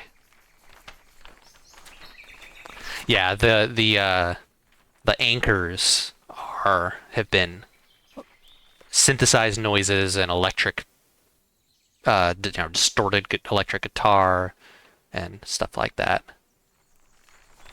Which it is good contrast. I do not like. This game is not going for this, I don't think. But I don't like games that are like, oh, technology is bad. You know, the kids always be on their phones stuff. It's like, no, electric guitars are also good. Can I get to that? Fucking letter cloud? Look at that. Look, video games are so great. Look at this shit. That's a floating cloud made of letters that I can wonder about reaching.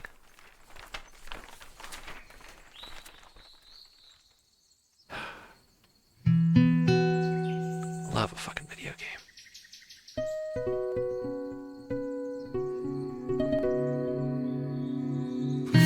I still have much to say, but if there is time to reflect, this is gonna be this just gonna be that line. Yeah. Sometimes it doesn't remove all the spots. There's something going on with the ink spot code that is not quite right. Because the pause screen kind of lags a little bit, and just something about ink spots this game has a little trouble with. Little greenhouse.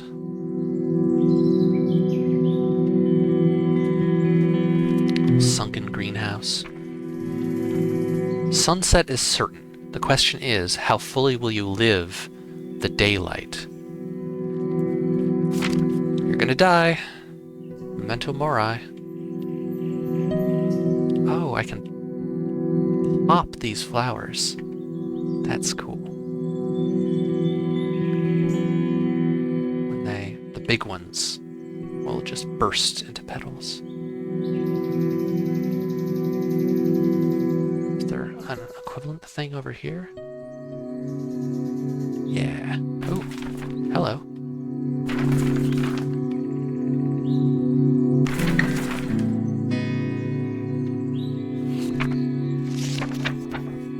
Oh, this is new.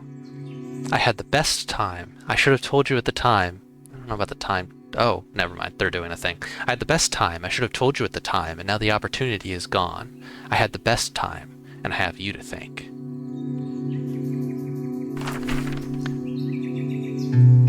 I always have a little bit of trouble with, like, I love a pantoum, but poems that have repeated lines, always I'm kind of like, did you mean that? Is that intentional?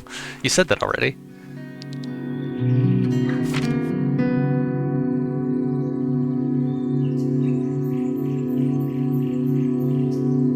Which I guess I should be thinking about why the line is different the second time. Distance needn't speak numbers. To where might thoughts truly travel? In time we have, will never tell. True resonance will not be recorded. Distance needn't speak numbers. To where might thoughts truly travel? In time we have, will never tell. True resonance will not be recorded. So, is distance and resonance here talking about relationship between people? So,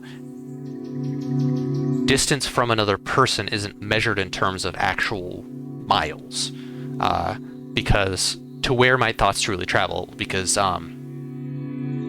your thought can go across space easily. Like, you can think of someone who's distant.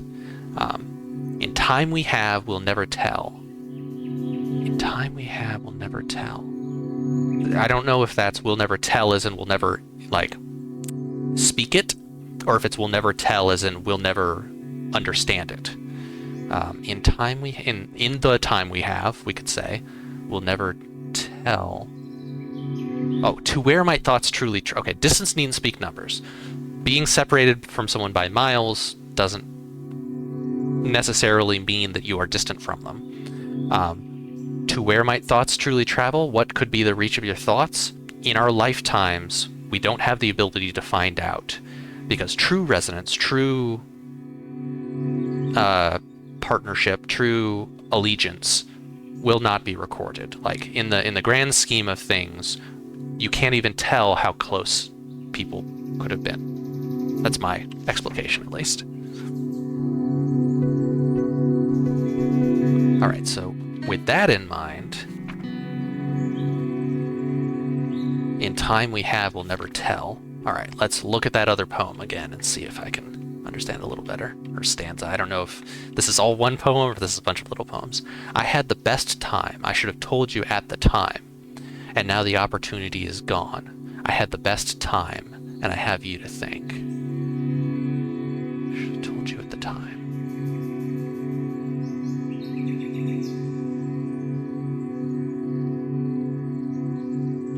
Yeah, I don't know.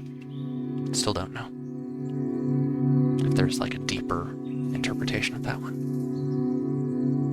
Nope. See some fluttering pages. And I completely ignore the objective and head off into the void. Okay, I think I don't know that there's anything over here. Oh, this generous run. I love it. I love that I can run fast. I love that the walls don't stop me. I still have much to say, but if there is time to reflect... Ooh, greenhouse. Gorgeous. Other video game things I love. I love a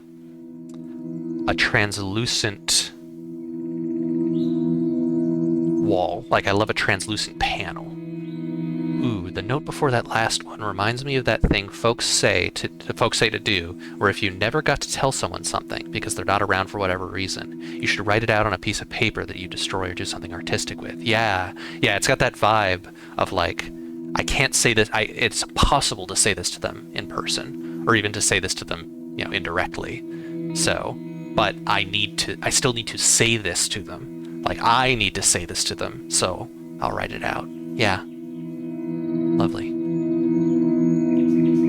Okay, butterfly, what's your deal?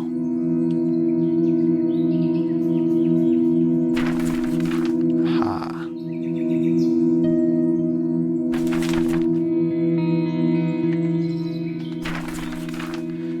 And there's a harmony here between these piles of mail that we're disrupting and the flowers that were bursting because of their... oh, I need to do this in the right order?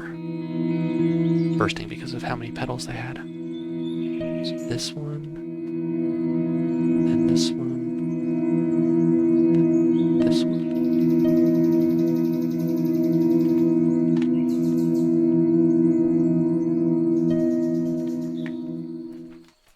Another one?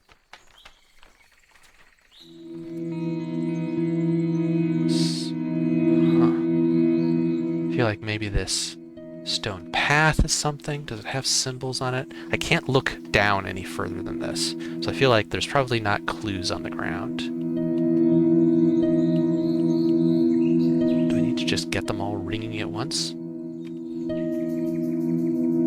No. Okay, let's look around a little bit more.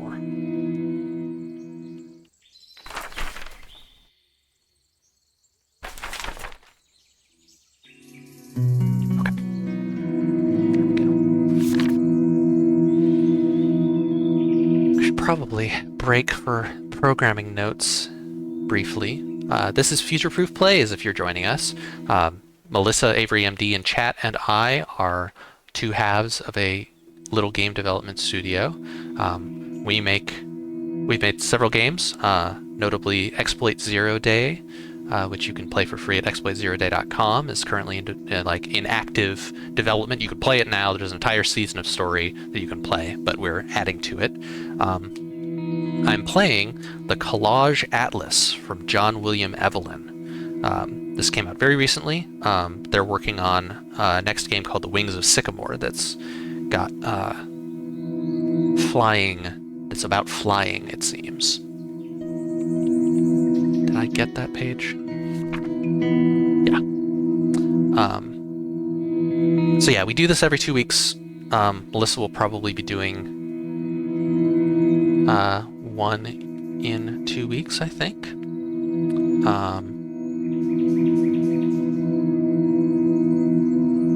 Yeah, I think that's most of it. We do not decide to change the world. Our presence is that in itself. Let us make our effect for the better, that we might help those still yet to follow. You will change the world just by being in it. So try and make the effect you have on the world for the better. I like that. Again, these are like relatively straightforward philosophical statements, but they're ones that are good to say.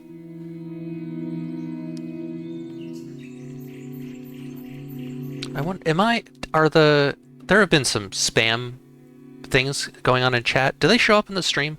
Do I need to like reconfigure the chat overlay for my stream so that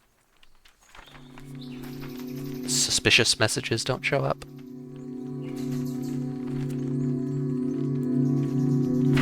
That looks like, yep.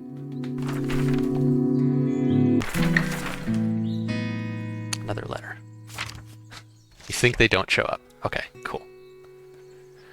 Things could be better, honestly, but then things are forever changing. Some good may yet follow.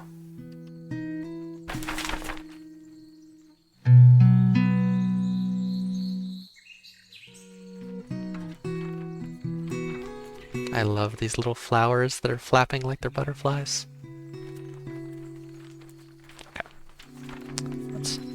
actually move the game forward.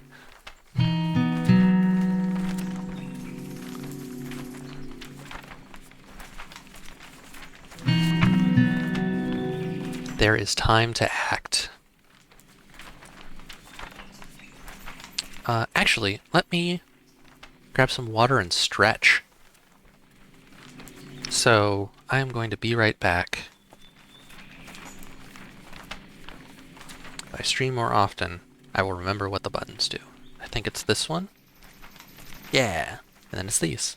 So yeah, it'll go a few minutes. I'll talk the Garden of Pondering, Reflection, and Paper Cuts. Yes, this is a hazardous place, both mentally and physically. Yeah, so I'll take a few minutes break, grab water, and then I'll come back real soon. Don't worry about rushing. I'll talk about what I've got going on when I come back so that folks have time to get back.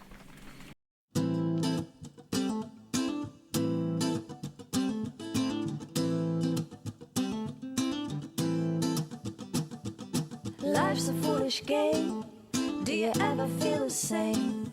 Well, maybe we could change. Turn the ship another way. Feel it in the darkness. We're sailing right into those jagged cliffs. Yeah. Some say we've always been insane. Hey, life's a foolish game. Simple equation for an enclosed system. Natural world gone missing, plus all our CO2 emissions equals degradation, waste and shifts and mass extinctions. Oh no. But maybe we can change, we sure can't stay the same, 'cause life's a foolish, foolish game.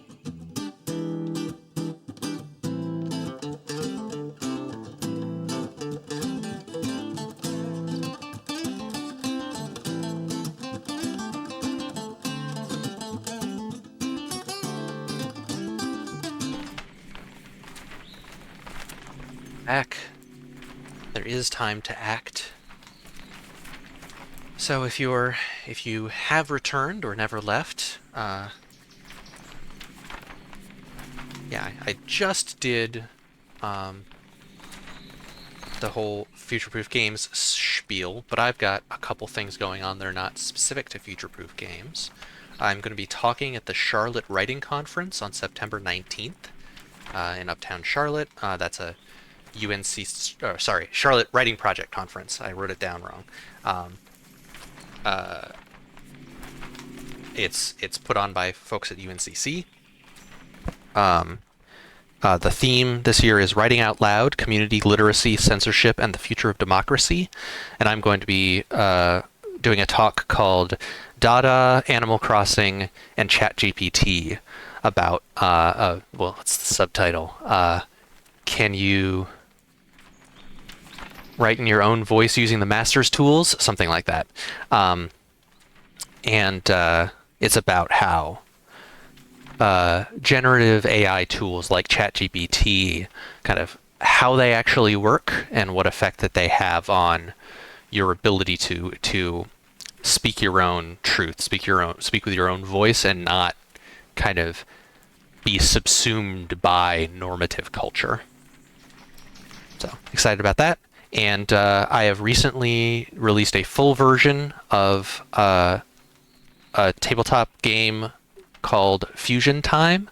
You don't need a GM to run it. All the players are on equal footing. There's no dice. Wait, no, there is dice. There's just oof, getting all my tabletop projects mixed up. Rosette Diceless is diceless. Fusion Time is GM-less and no prep. You generate the world in the first session at the table, and it's about protecting your home from opponents that threaten it, and when the opponents get strong, you have to fuse together using your magical powers to somehow combine your abilities to fight the opponents. So think Mighty Morphin Power Rangers, Steven Universe, Voltron, Dragon Ball Z, later Dragon Ball Z, I guess. And yeah, check it out. It's on itch. I'm gonna get it on drive-through at some point. And it was originally designed, I think, during COVID times for like, we don't want to have to get a group of 4 players and a GM together. Maybe it's only 3 people. Let's play a game. And my love of Steven Universe and things like that. I'm pretty proud of the job I did, like laying it out in pages and adding the explanatory diagrams that make it easier to understand and pretty fonts and so on. But for now, back to the Collage Atlas by John William Evelyn. All right, we got, again, 3 keys. Are these keys different than the other keys? Yeah, these keys have leaves. These are leaf keys.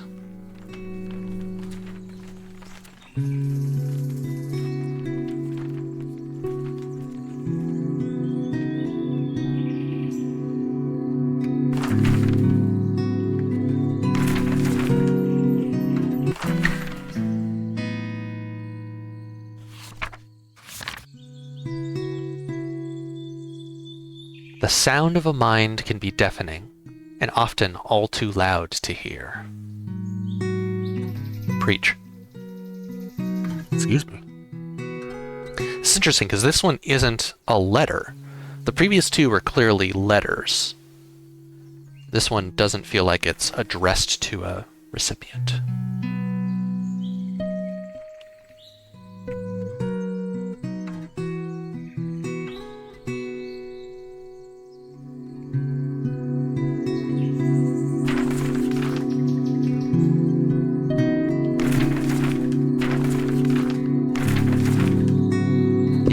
To look at things is interesting, especially when those things are on the ground, because I can't angle my camera. I mentioned this before. I can't angle my camera very far up or down, so it can be tricky.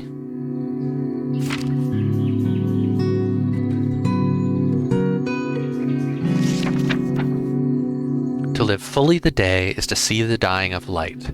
Sooner that, though, than to live half a life. I like it.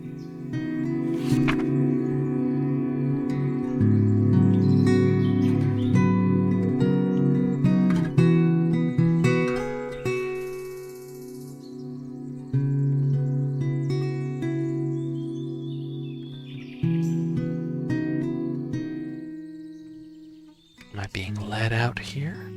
Or is this just random atmospheric breeze? I think it's just random breeze.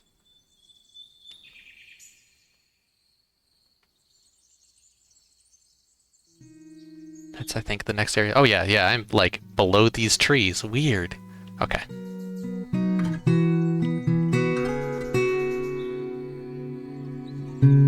Alright, to the key.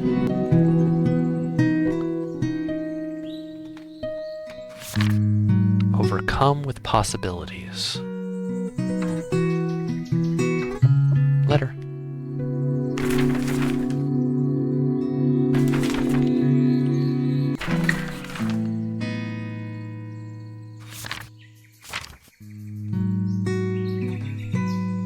I was much sooner lost behind closed doors than I ever was wandering in wilderness. I like the wandering in wilderness, not wandering in wilderness. It's a good play on words. I was much sooner lost behind closed doors than I ever was wandering in wilderness.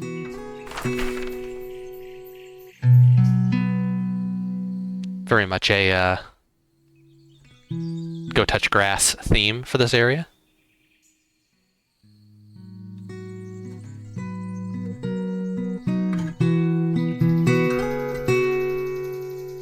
All right, how do these jars work?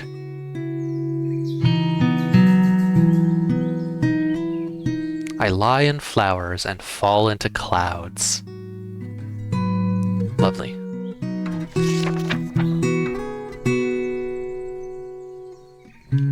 Do I have steering? I don't seem to. I think it's pretty consistently removed the cinematic bars when I can control it.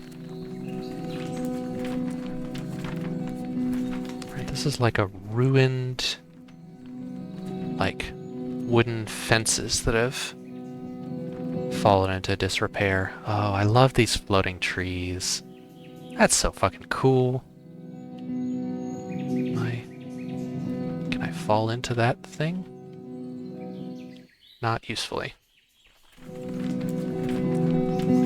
Oh wow, it shoved me out. Or not?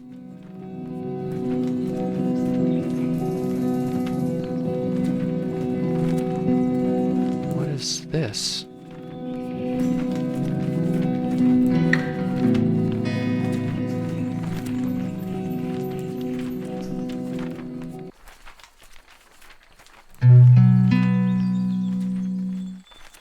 Oh, okay. It respawned me close enough to the jar that it played the jar discovery animation. Okay. I couldn't figure out what was going on for a little bit. Another jump pad. Can I land on this island instead? Oh, that's fun. Can I touch that cloud? No. At least I failed to, so. Just love that assembly thing. It's such a simple trick. It's so cool. Just kind of have a resting position, right? The ruined position, and then the final position, and then you just tween between the two as you approach. Both rotation and position. So cool. It's one cool trick. Yes. Oh, there's some stuff over there. I wonder if I can get over there. Boing. Boing. Okay, that's not a very high boing.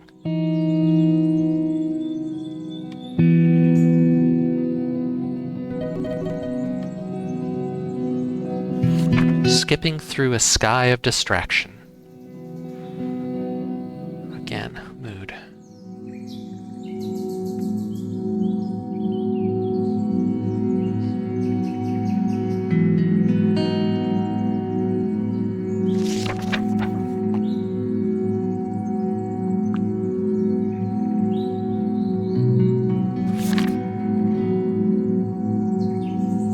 Got ourselves a jar with a ladder leading out of it.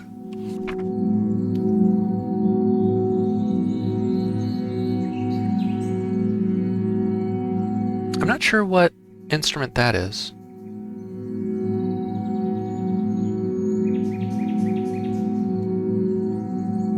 Seems like it would still be strings. Maybe it's like a sustained violin note like you wouldn't be able to do in reality.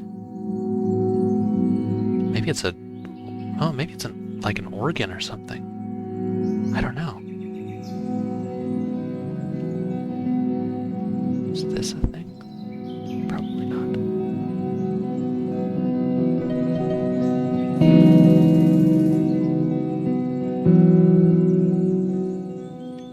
Speaking of skipping through a sea of distraction.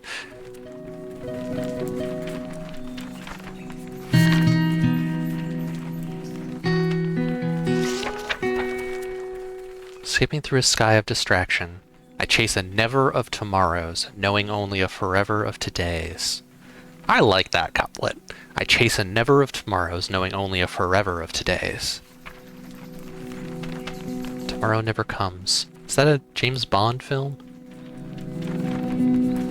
Tomorrow Never Dies is a James Bond thing.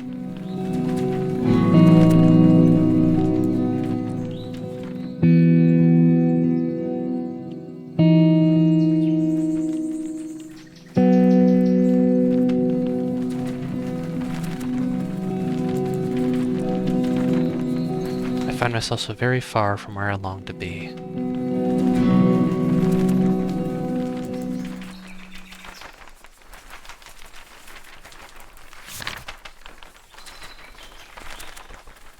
But then, perhaps I need to be somewhere else entirely.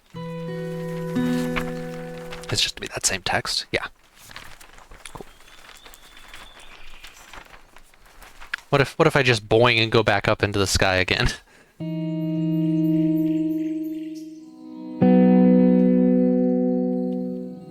Sky of distractions indeed.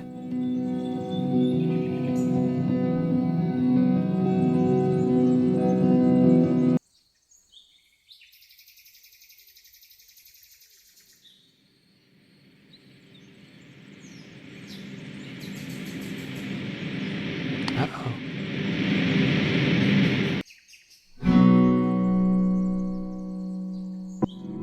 Whoa. I'm not controlling this.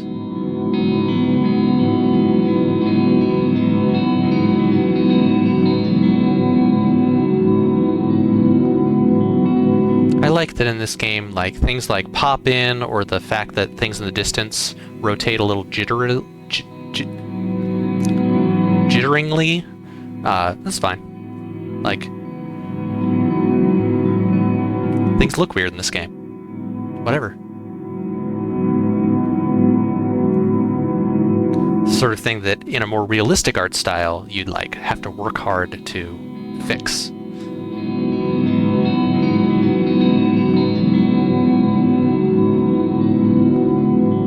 Again, video games.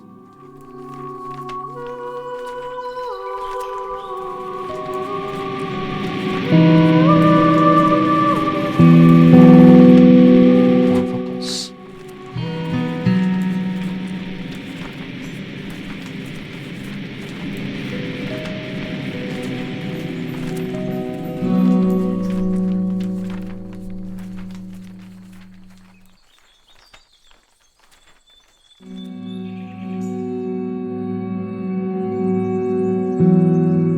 Ooh. What's this? Am I supposed to go to that cloud?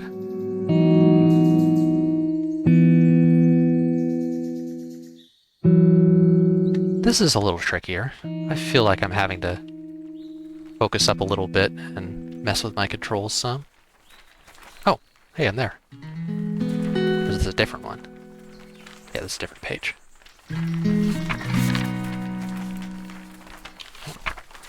Close it. Wait a second. Open it. The distance between the lonely and the world is immeasurable. And there's like a almost not a silhouette figure, but an outlined figure sending a sort of message in a bottle that is a letter in a jar sent off with a balloon. Like a, not a hot air balloon, but like a helium balloon.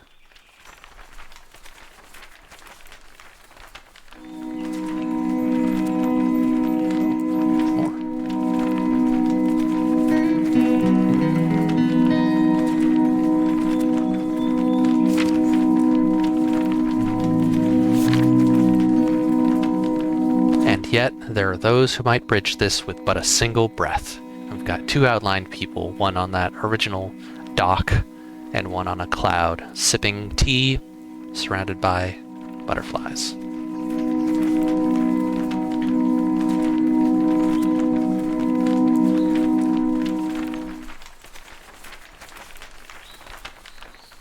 Got this.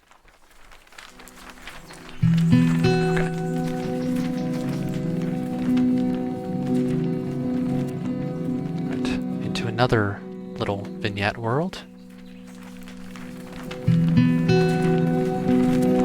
Ah, now there's a bridge to it.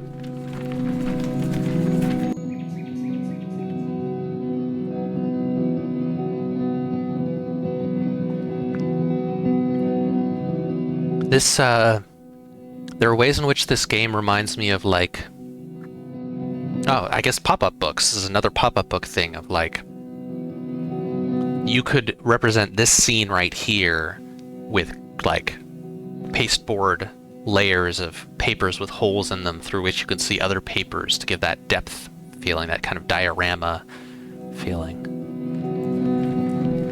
Because there's this circle. You know what? Why don't I just turn the crosshairs on? Where was it?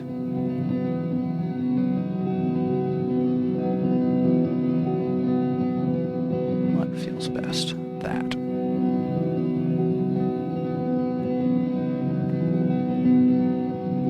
there's like this circle here, and then there's this arch here, and then the plants there, and then that arch that like all together makes this like concentric circle thing. Actually, that crosshair is way too fucking big. What was I thinking?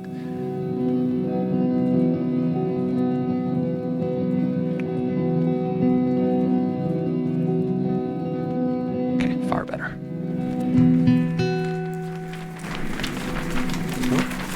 Am I gonna be sliding again? Yeah. Hell yeah. Am I? Okay, left and right. That's how I'm controlling things. Ooh.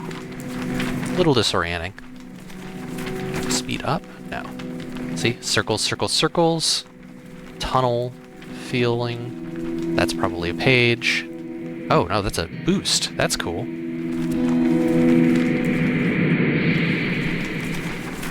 I like the mini games in this. Like I think that's a cool little thing.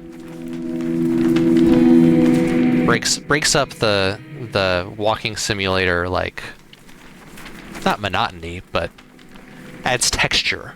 Because like walking simulators can be kind of one note. This has several notes. I don't think I can accelerate. Kind of like the Shel Silverstein pop-up book, which I don't think he ever did. I bet he could do a cool fucking pop-up book. Yeah, this is kind of a Shel Silverstein-y feel. Edward Gorey might be another touchstone of like very, oh, got a little pile. Like a lot of texture to ink drawings.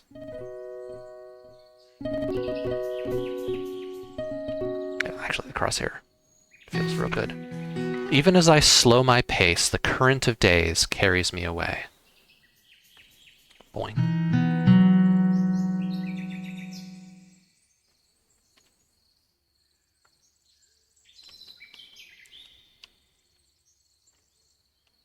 I hope Shel Silverstein is still a touch point for children, and that everyone is familiar with his work.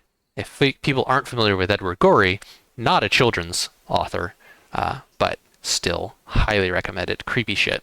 Weird, like, kind of joyfully creepy shit. One of his most well-known pieces is The Gashly Crumb Tinies, which is a book. It's an abecedarium, so it's a set of like couplets or quatrains or something for each letter of the alphabet, so A, B, C, D, but each one is how a child died. So it's like A is for Alice, something by something, and all these awful ways in which children died. And it's got this like very dry comic tone to it that's really hard to describe. It's like a funny, like a comedy horror movie or something is sort of the tone of like sort of taking this kind of illicit pleasure in these Addams Family is a good example. Like it's got that Addams Family feel of like, isn't it nice to sort of look at these scary, gross, awful, terrible, tragic, etc. things as if they're not scary? It's got that sort of tone to his work, and I really like it.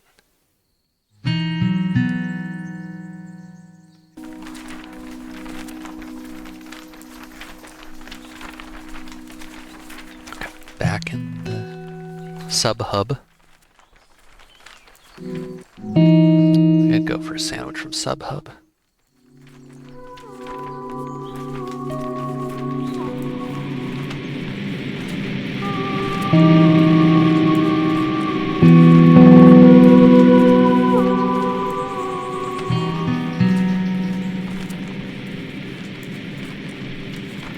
Alright. This might be the last key. I don't know if I'm still in chapter 1 or if once I release the final anchor chain that I'll get in the balloon and be done with the game. I really have no idea at what level this game. This is a big area. At what level this game is done.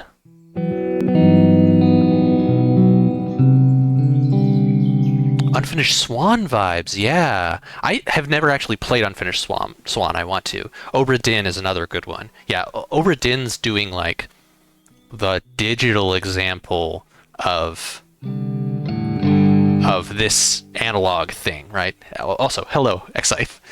But yeah, like I love like there was a time.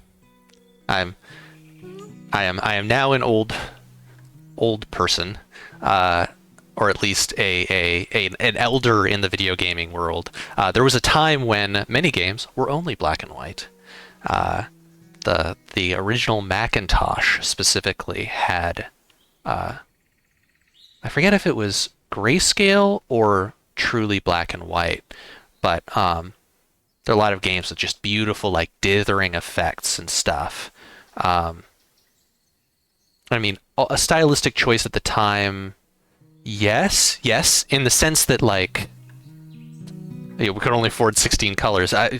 Truly, we could only afford 16 colors. If you don't know, if you think that we're joking, having a video card that could handle 16 colors, and they were bad 16 colors too. Like the EGA colors that were available were awful.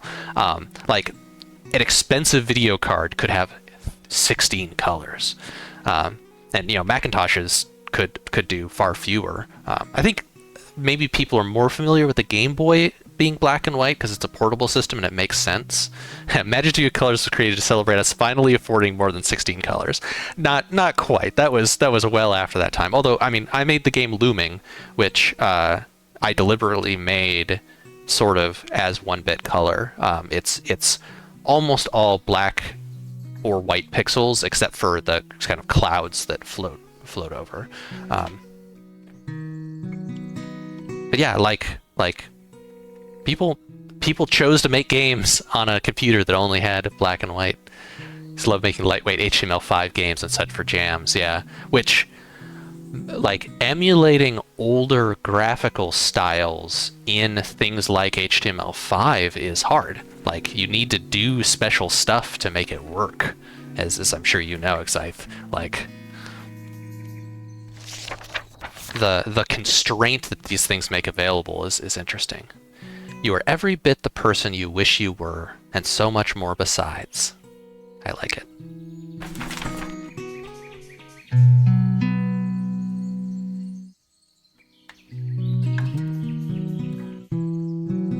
Okay, I'm gonna stop fucking around and head for the main thing, because, I don't know, I'd like to... A full 3 hours feels like a long stream to me. Use Windows before DOS and thought DOS is the newer OS because it's much more streamlined and focused. Yes, there are Linux fans that are pumping their fists in joy at that statement. I mean, definitely, especially, oh, weird. Am I playing golf? I think I'm playing golf. The Linux distros is a hobby, like, worked on implementing Linux distros.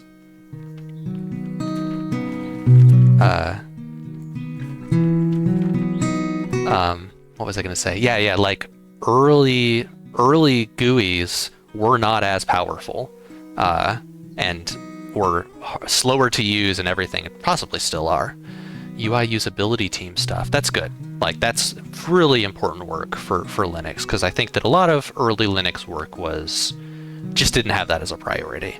And you are a hero for working on that. All right, this is clearly golf.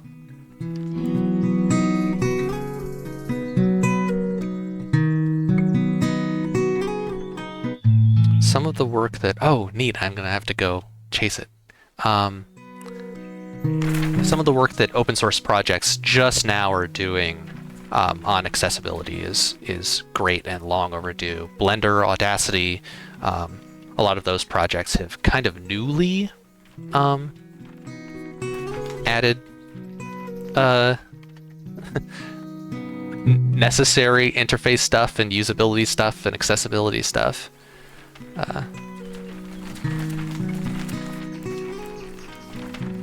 Which is good, because we want people doing shit. Always use iconography and animation to ensure our games can be played without language knowledge. That's hard. Yeah, international accessibility is a good side effect of that, like, because it's easier to localize if you don't have as many words in it. And yeah, IKEA manual design, I like it. And of course that's like harder than one might think, right? Because like,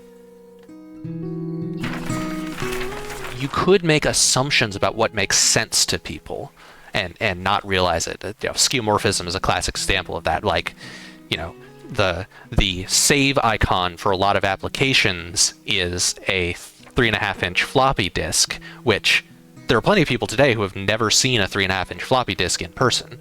And so that is a bad choice for an icon, but a lot of people don't think about that. So yeah, that IKEA manual design sounds like a fun and difficult challenge. How does this react with this light? Some fun stuff. Oh, it's forming. Oh, cool. This game is constantly making me go, oh, cool, oh. It is not for us to open or close the world. We might only do that of ourselves. Huh. I don't know what they mean by open or close the world there.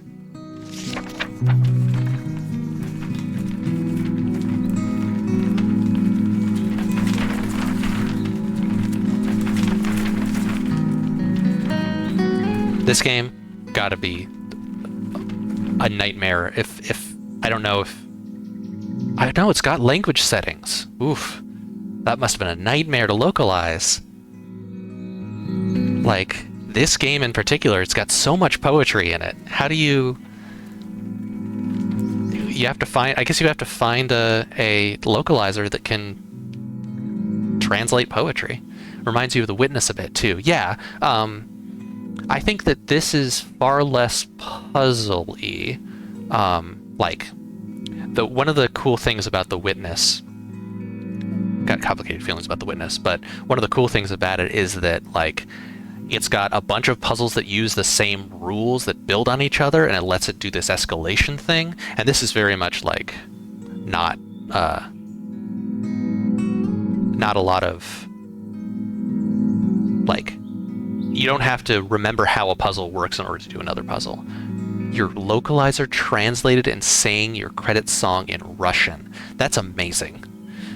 That's like, yeah, that's translating poetry. There's a very good chapter in the book Gutelscher Bach by Douglas Hofstadter that talks about, like, in the context of all sorts of weird philosophy things, how difficult it is to translate poetry. And the example that they use is the poem Jabberwocky, which, if you're not familiar with the poem Jabberwocky, the first stanza is, "'Twas brillig and the slithy toves did gyre and gimble in the wabe, all mimsy were the borogoves and the momraths outgrabe." Like, it's in English, it's a poem in the English language, but it uses a whole ton of nonsense words. And so one of the kind of introductory dialogues in the book is, I think it's English, French, and German versions of Jabberwocky, and then the next chapter talks a lot about the adaptational choices that the translators took in somehow translating words like brillig, which are not real words. You know, it's like, well, it's clearly maybe a time of day, into nonsense words in other languages. Sometimes you translate the sound of it, sometimes you translate the meaning of it. Wild stuff. But yeah, translating and singing a credit song is impressive and hard.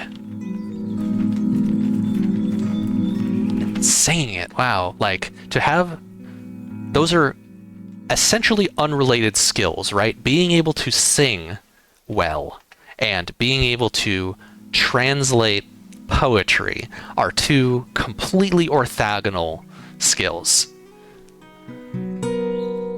Oh, right, that's up, so I need to finish the golf game. Okay. Maybe medium strength for this one? Excuse me. Tree. Not a hot air balloon tree, just a regular tree. Made of letters. Thoughts long rooted while I had looked away.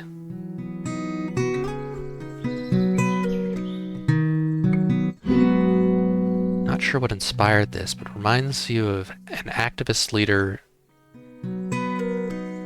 meeting you went to, leadership meeting, where someone said, look, we're all smart, we all went to university, weren't good enough at math to get in. Yeah, 4.0 in English Lit will not get you into comp sci. As someone who scored higher on English than on math, I hear you.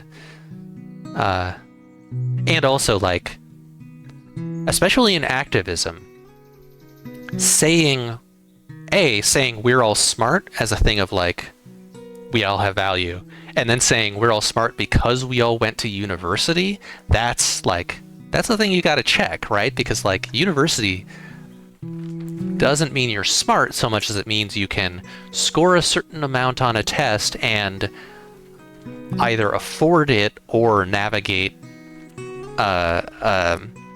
like financial aid in order to access university. And I don't know. Anyway, we don't need to go on a rant to that. I'm sure a lot of people listening are familiar with this as a concept, but yeah, that's an unfortunate and unfortunately not surprising thing to hear from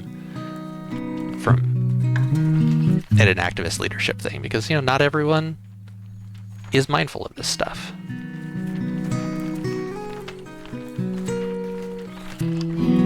Part-time degree from an American university because it's cheaper than those in your own country. Huh. Well, there's probably pros and cons to that. I guess this is a thing that I was going to rant on, but I'll just be brief. It is wild to me that people with degrees from outside of the US often have their abilities, like, people don't trust foreign degrees in the US often, which is wild. Like, the idea that, like, oh, well, yes, you've got a degree, but it's from a university in Belarus, so what is that? Like, no, what? Why do you think that college is worse? Qualify for express immigration points for Japan. That's complicated. Part-time degree from an American university that's cheaper than those in your own country so you can go to Japan. That's wild. Yeah, and Lucy, who is a college professor, says doing university means you are good at completing tasks. All right, let's get up this hill. Did it work? Nope. Huh. Okay. Do I need to start from further back?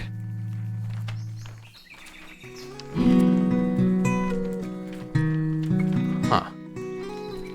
Am I missing something here? Do I need to... I don't have pitch up and down, do I? I can rotate. You're invited to be an adjunct at Indiana University for their games program a couple of years back. I think I would enjoy adjuncting.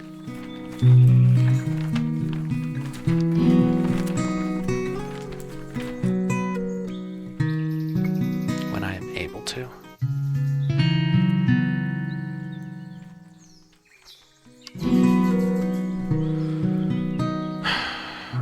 All right. Clearly, this is not the right move. Do I go from a hill nearby? Do I try and hit it as hard as I can?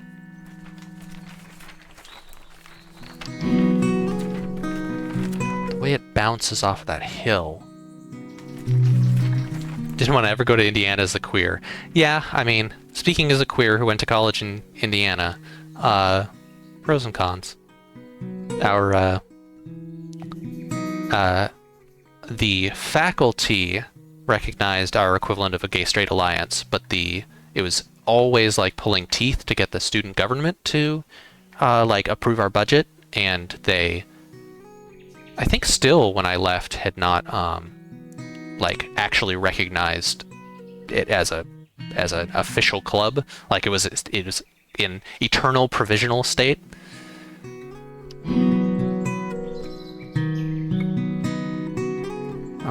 All right. What am I? Maybe there's a puzzle I need to do.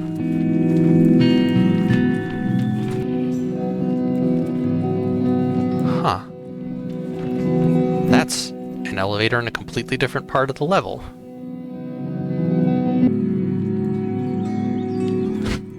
Okay. There were some other gears over here. Over here? Those are already moving. What's the trick that I'm missing here?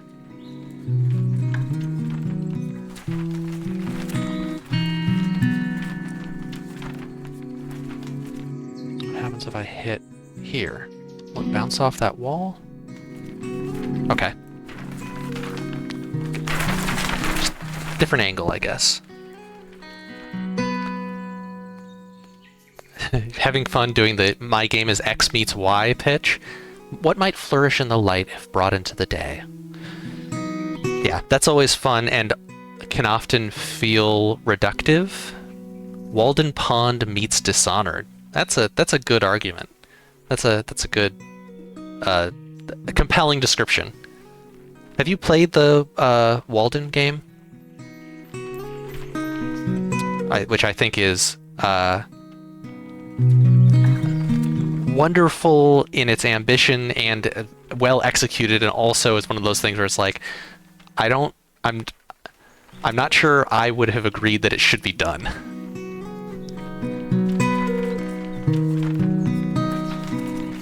Yeah, it's I think it does an especially good job at being like, hey, Thoreau was not actually returning to nature.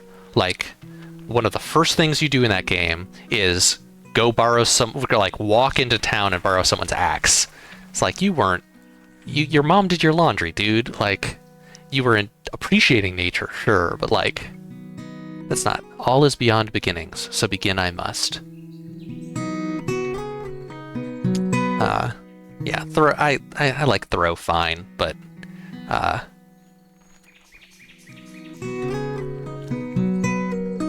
he privilege was something that I'm not sure he really appreciated. Do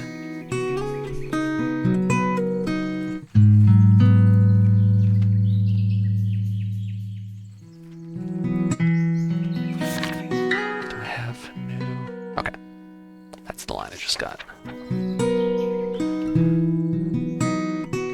All right, back to the greenhouse. I think it echoes more in our modern hyper-connected world than it did in his era of smaller towns and more community. How so? Oh, in the sense of like detachment and what it means to be out of contact?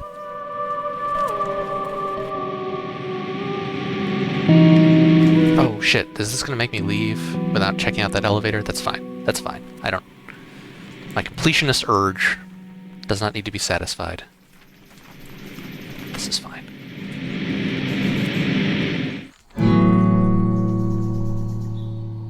But if it doesn't automatically take me out, I'm gonna stay for a bit.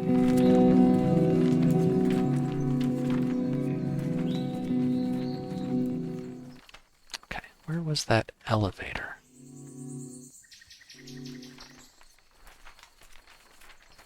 Is it over there? Or was it on this structure at all, or was it on a different structure? Is it there? There it is.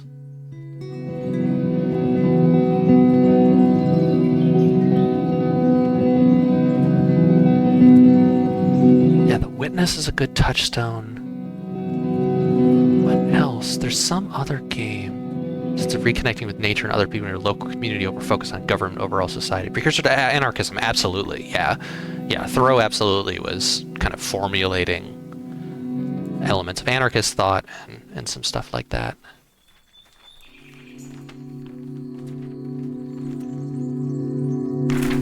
speaking as someone who is not that well read on anarchism myself.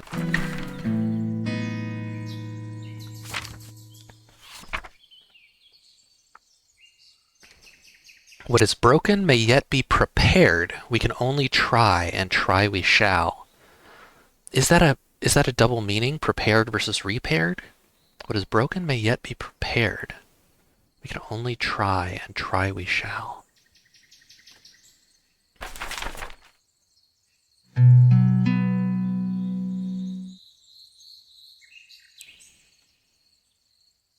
Am I going up there? That island on the right?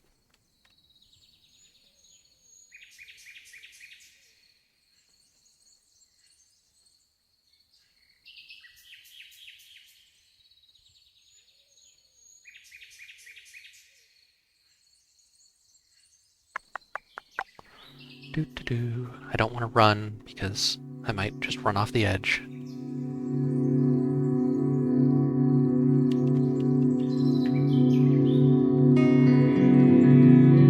That's a gazebo. Or a pagoda. Or maybe a... what's the other word?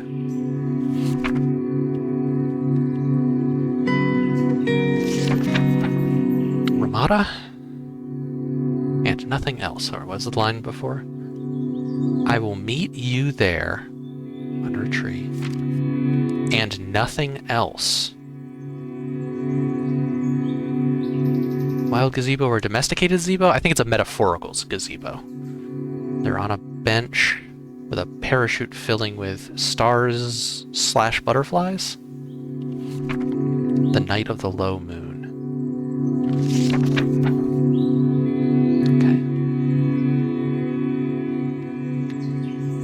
Back down to here. The billboarded trees. Love it. Ever played the Aurora Wager? I have not, no. Oh yeah, metaphorical gazebos are, I think they're like CR 14 or 15. And like, honestly, they're also sort of like,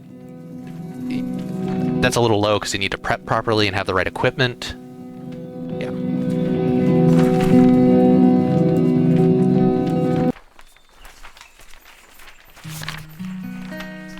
Seeds become trees. Again, a little anodyne philosophy, but still nice. Do I follow Color Fiction's games? I don't think so.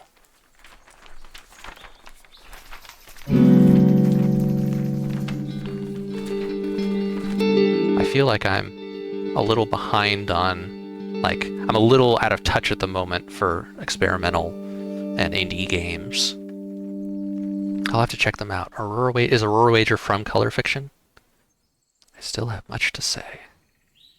Tree made of letters.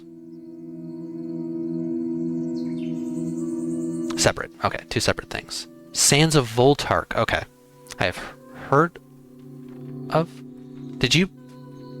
Have I seen that played? Have I... Oh. I'm gonna play this game. But I am interested in hearing more. There is time to act.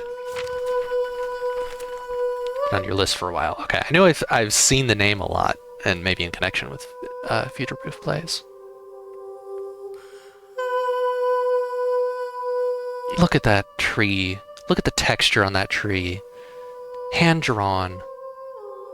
Pen and ink. I mean, presumably multiple drafts of some of this stuff, right? Like, if you fuck up one of these drawings enough, you do another one. Adios is associated with them. Okay, Adios was great. I really liked Adios. I think you played that and I didn't. Melissa. Yeah, okay, I missed a red butterfly up there, that's fine.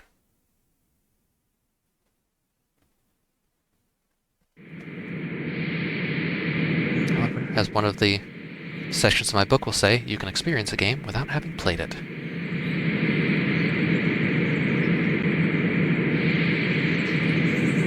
No, experience a game without playing it. This is so gorgeous. I mean, my understanding, I'm not sure there's many other... I don't know that anyone else is credited for this game other than John William Evelyn. Oh, several are on Color Fiction. Excellent. It seems like this might, like, both the tech art and the texture drawing are done by the same person. Yeah, uses of particle systems, billboarding, some of the cool tricks of how things explode or reassemble, all done amazingly well. This is the hot air balloon tree. Oh, and it's free. All right, this is probably the end of the game, I'm guessing. So before I enter it, either the end of the game or the end of chapter 1, I will do our quick bookkeeping. So this is the Collage Atlas by John William Evelyn. Came out very recently in April. And their next game is The Wings of Sycamore, which is where you are an anthropomorphic cat that flies.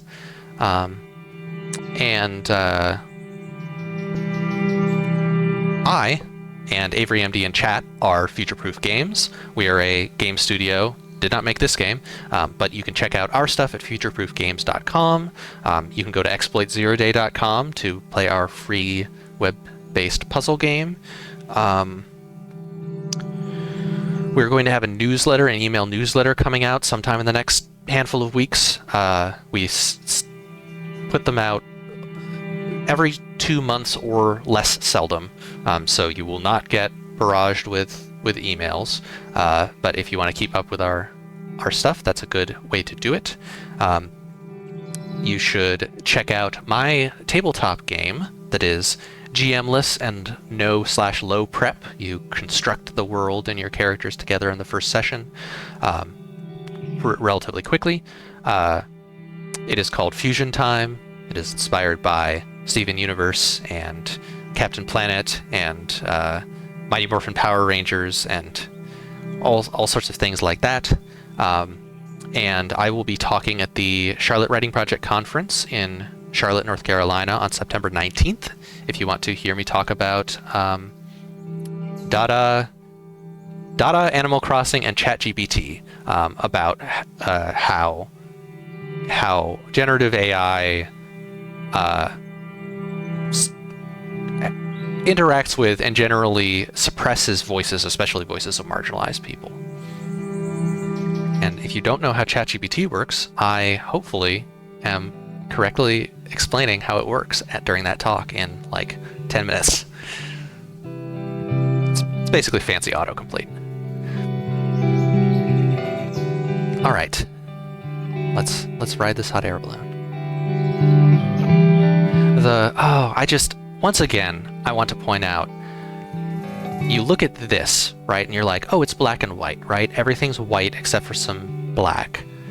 But, and of course, like, you kind of know it's a light gray, but the fact that, like,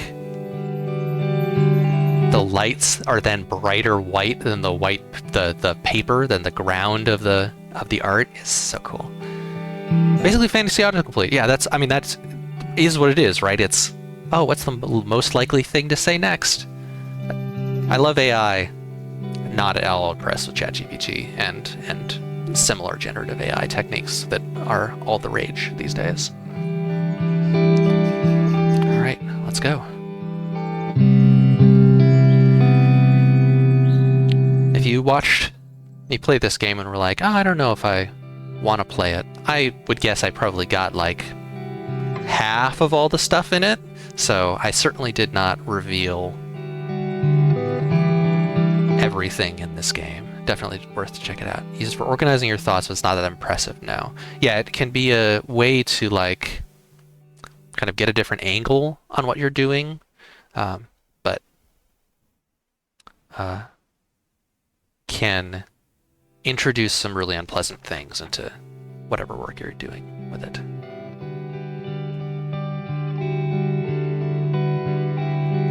A delicate vessel.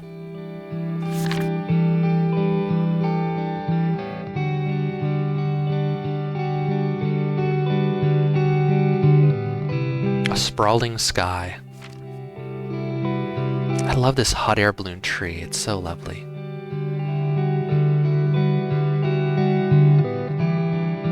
while memory remains, the way ahead may yet be found.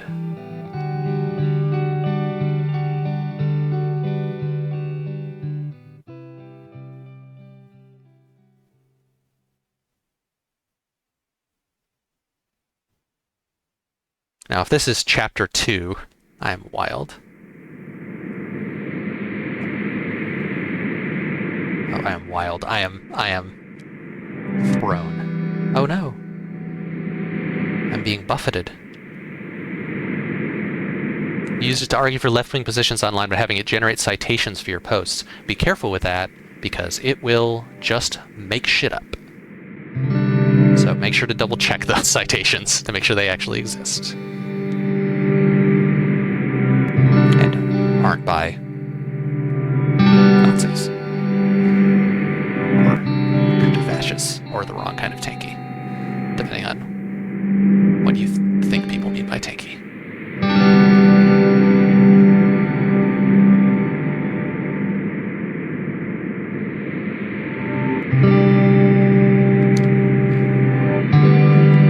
Can I get the rest of the letters to that? Did I miss my chance?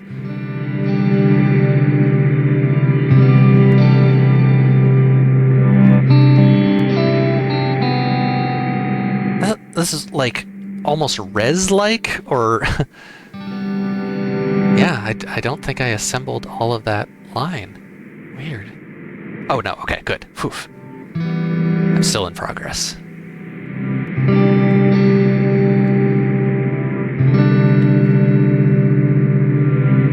Oh, I'm kind of going up and down in altitude. It's a little tricky to figure out if I'm at the right height. Okay.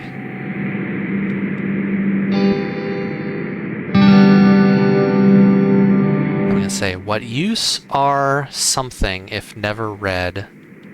Oh, I'm assembling two different quatrains. What use are words something something?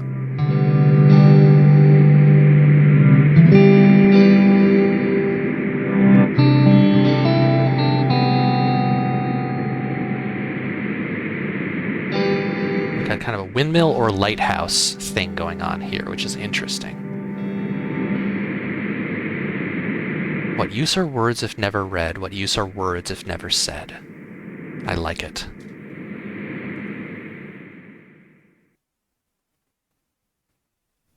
There's something more going on here than I have given it credit for, I think. I'm not sure what the deal is yet.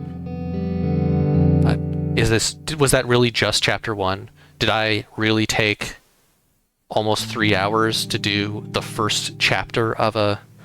It's okay, thank you. Of a 1.5 to 2.5 hour game?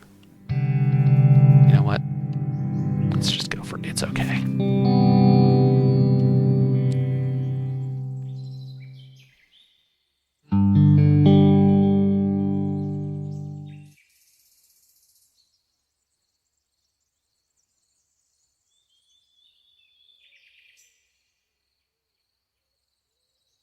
That might be the case. I may have thought this game was much smaller than it is.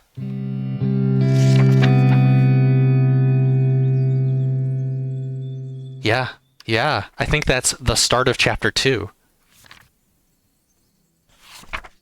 Yep, that's the start of chapter 2. Okay, so never mind. That wasn't the ending of the game. That was the ending of chapter 1 of 3. However, that is the ending of my stream. Yeah, the Steam page is like, it'll take you, it's a short game, it'll take you a half an hour to 2.5 hours. And more if you want to seek every secret. And I assumed that meant more if you want to seek every secret. But this is like more if you get secrets. I mean, you know, it's always longer when you're streaming, but wild. Okay, cool. So even more so, if you liked the look of this game so far, and you liked the cool poetry and so on, I highly recommend you check it out. It was free with Amazon Prime very recently. Might still be if you have an Amazon Prime, I mean, free with. If you have an Amazon Prime subscription, you can grab a copy, and it's available everywhere. Check it out. It is the Collage Atlas by John William Evelyn, who has another game coming out called The Wings of Sycamore. And I think that's it. I believe, Lissa, you have not yet picked your new game, your next game for streaming, unless you have. But you can Indica. I don't know. I don't remember what that's like. You can follow Avery MD on Twitch to get notifications and so on when they stream that. Check out all of our stuff at futureproofgames.com. Something I didn't mention, Melissa, myself, and Lucy in chat are the hosts of a podcast called Before the Future Came that's about Star Trek. We we go through Star Trek out of order, following connections between episodes. Last time we did 2 episodes of Lower Decks that were about kind of being in a holodeck action movie, and then we did Star Trek the film from 2009, which wasn't very good, because they have the connection of being action movies. And we talk about the utopian ideals of Star Trek, how they're revealed in the show and other media. Like, are they both from the perspective of like, how have those values evolved over time, and what are those values, and also like, are they actually demonstrating on screen the values that they say they're demonstrating?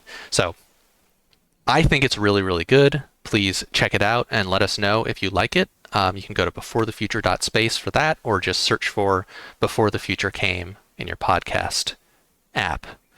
I think that's it. Thank you for hanging out and for chatting.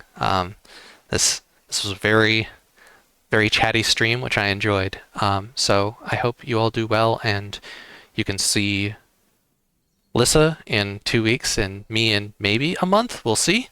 Yeah, I think that's about it. Yeah, am I forgetting anything else? I don't think so. Yes, thanks for hanging out. Check out Other Doc's stream too. Jim does both video game streaming and tabletop campaigns. Always takes very good care to like make sure to have live transcription when possible, include a bunch of different kind of people, and I've enjoyed being in them, and I've enjoyed watching them. So yeah, that's it. We'll see you next time. Bye-bye.